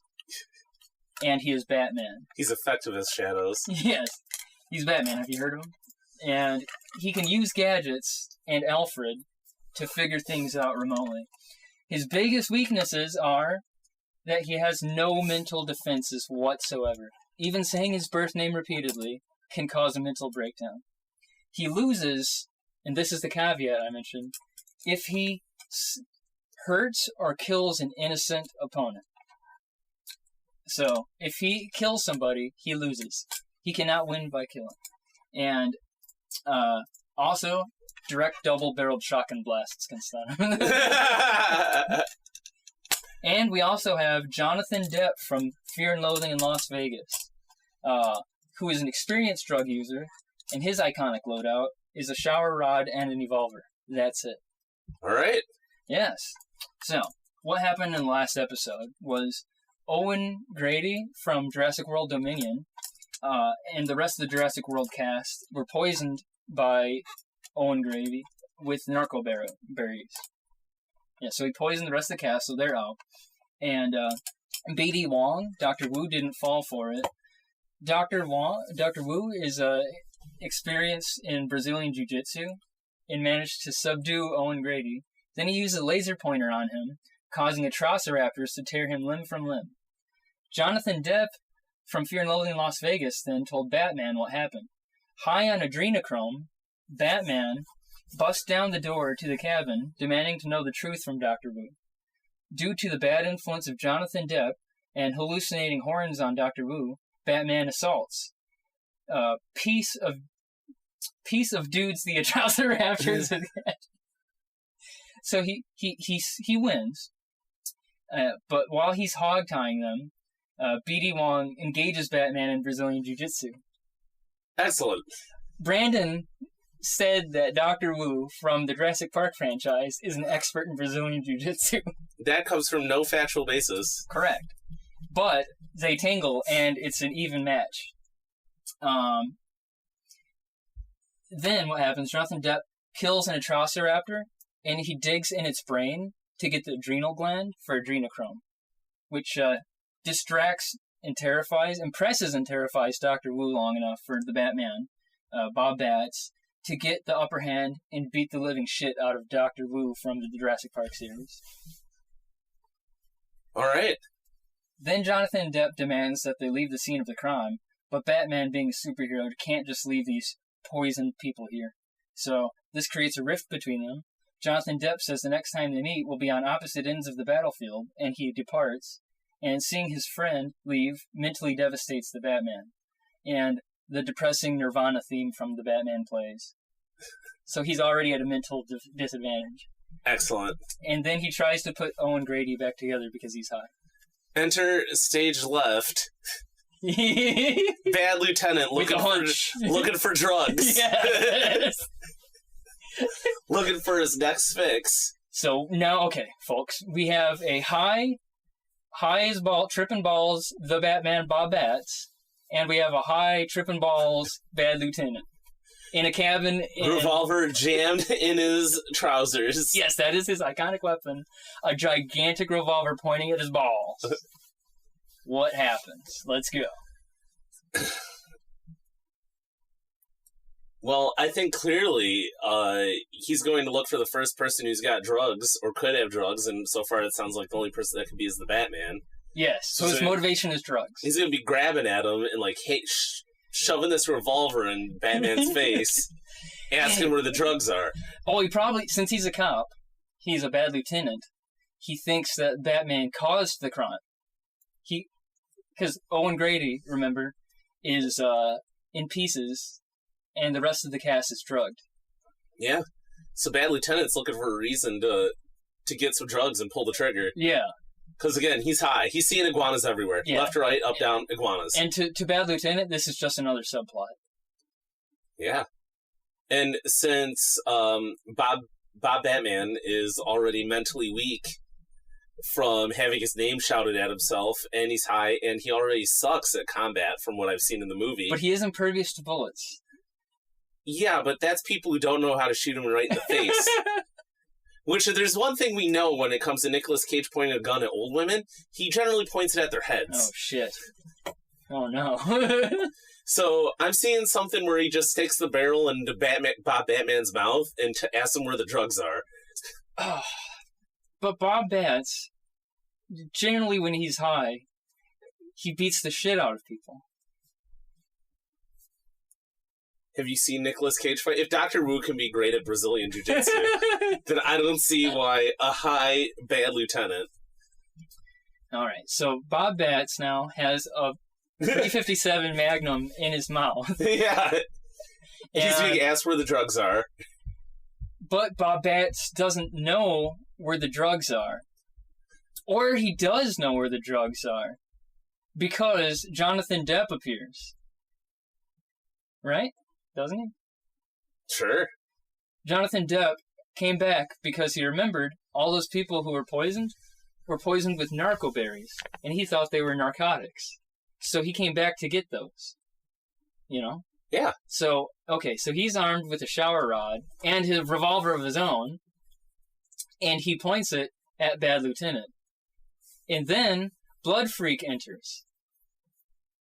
Wow. So now we have a Mexican standoff. But Blood Freak's just tripping balls in the corner. He's seizing in the grass, yes. Unfortunately, he ate some of those narco berries that were fed to a turkey that Werner Herzog spent too much time looking at, and he's seizing on the grass. So Herschel's out again. Okay. Yeah. So now we have a standoff. Bob Batts, 357 in his mouth. Jonathan Depp, revolver pointed at Bad Lieutenant, Protocol New Orleans. And Jonathan Depp is demanding drugs, and so is Bad Lieutenant. Bad Lieutenant takes a hit of his crack pipe, his lucky crack pipe. Right, to calm himself down. Or calm himself up. Calm himself up. Yeah. Then he's gazing into the souls of everybody else, and they're just dancing. Seeing him dancing. Seeing him dancing. He's just smiling. He's just smiling. We're just hanging on it.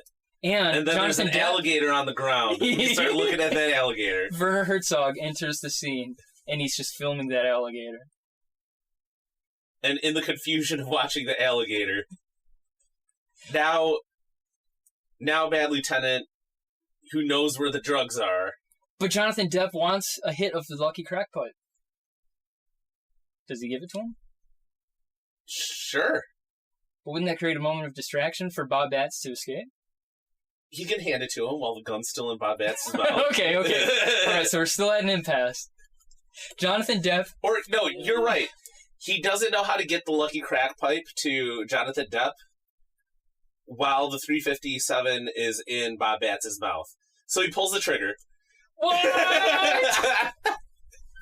So he can give Jonathan Depp a hit of the lucky crack pipe. You're kidding me. The reigning champ, Bob Batts, just got his head blown off so that Nicolas Cage could pass a crack pipe to Johnny Depp. He was the one who said he couldn't reach. Oh my god. By the way, piece of trivia, folks. Nicolas Cage got Johnny Depp to consider acting as a career during a game of Monopoly. Oh, wow. Yeah. All right, so back to the scene. So, Bad Lieutenant has just blown Batman's head off. He is a bad lieutenant after all. It's true. He is a bad lieutenant. And Jonathan Depp is taking a hit of the lucky crack pipe. Yes. So, but then Bad Lieutenant realizes that Jonathan Depp is committing a crime by smoking crack. So he asks for the lucky crack pipe back. And he acts like his friend, his best friend. He acts like his friend. He's going to later give that to the police chief. Yeah. Yes, so they end on good terms, right? Yeah, they end on good terms. Yes. He's acting like he's a friend. Yes. All right, cut to the police department. And he asked Jonathan Depp to shoot Bob Batts again. Oh, yeah. His soul was dancing. His soul's still dancing. Jonathan Depp, he points the gun at Bob Batts, and he remembers that they were friends for a minute. And then he shoots the body, and it flings off because he's wearing bodyproof armor. The soul still falls dead. Yeah. All right. I think that's a good place to end it. And then, of course, cut to a few days later, Jonathan Depp is arrested. Well, while Bad Lieutenant sits at his desk, he gets a sea of good news. Yes.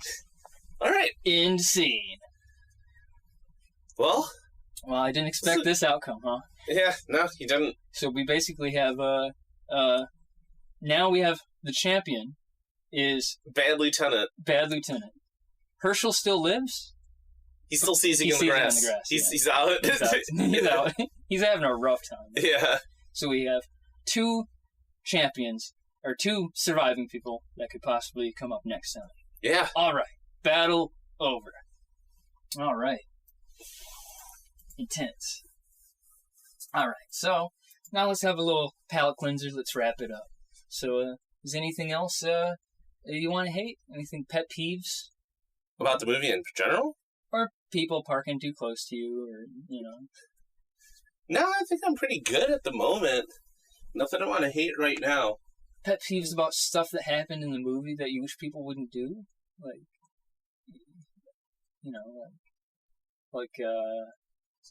Honestly, I think that movie was executed exactly as it needed to be. Oh, no, I meant more wouldn't point a gun at your grandma or something. Oh, well, I guess the cops always flag each other, but in my experience of cops, they do that anyways, so that's true, yeah. Val Kilmer he flagged Nicolas Cage, and that's a no-bueno. Yeah. They do that all the time. Yeah. I mean, I was just watching a body camera of a cop who was shooting a fleeing suspect in a crowded parking lot of a Meijer. And they often do hit passerbys. Yeah. It's insane. Yeah. He took a running crossing shot. That's a good pet peeve. Yeah. Good choice. So that's my pet peeve. All right. So what else have you been watching? Any recommendations? Any shows? Any games on your phone? I actually just saw Wednesday, and that's a pretty good show on Netflix. Who's Gomez again? He's Luis Guzman. Luis Guzman. Which, I have not seen him since Community. I haven't seen him since Count of Monte Cristo. He's the most famous alumni, so they have a statue of Luis Guzman. Are you serious? Yes. I gotta watch Community, don't I? You do. Oh, man. He even makes a guest appearance. Oh, dude. Cool. What's me, Luis Guzman? Yes. Yeah. I've been watching Andor and Invincible. Those are pretty sweet. Recommend Andor. I haven't finished it yet. Last episode could suck. But for now, it's a recommend. For now. Yeah. Stay tuned. Yeah. Maybe the next episode. Nice. Any final thoughts? I think I got robbed by not seeing the Batman, because I have strong opinions on it. So I'd say next time I'm on, let's do a Schumacher Batman. Oh, okay. Until then, I used to see you. Freeze. Yeah, let's do that. That'll be the next one. Cool beans. So, Batman could come back, folks. A different Batman. That's why I thought it was okay to kill him. I know you thought I was violating a rule of improv by icing one of your characters, but he'll come back. No, there is in a different way. There's no violating anything. Nothing matters here. That's true. Nobody's even listening. All right, folks. Remember, if you see a chicken, stare in its eyes to see the overwhelming stupidity and in its soul. And if you're if you're in the police force, you'd just be a bad lieutenant, I guess. Yeah. Yeah. But don't flag people. That's not good. But if you're in the police force, you'll probably do it anyways. Yeah. Man, what a moral to end it. Okay. See ya. See ya. This is Alex. Don't be a cop. Don't be a bad cop. Don't be a cop at all. Don't do that. Don't don't violate the public trust. Don't I just wanted to say that I don't agree with that. And be a good person. Nicolas Cage is Nicolas Cage, so he gets a pass, but other than that, yeah, that's all I wanted to say. Thank you. Bye.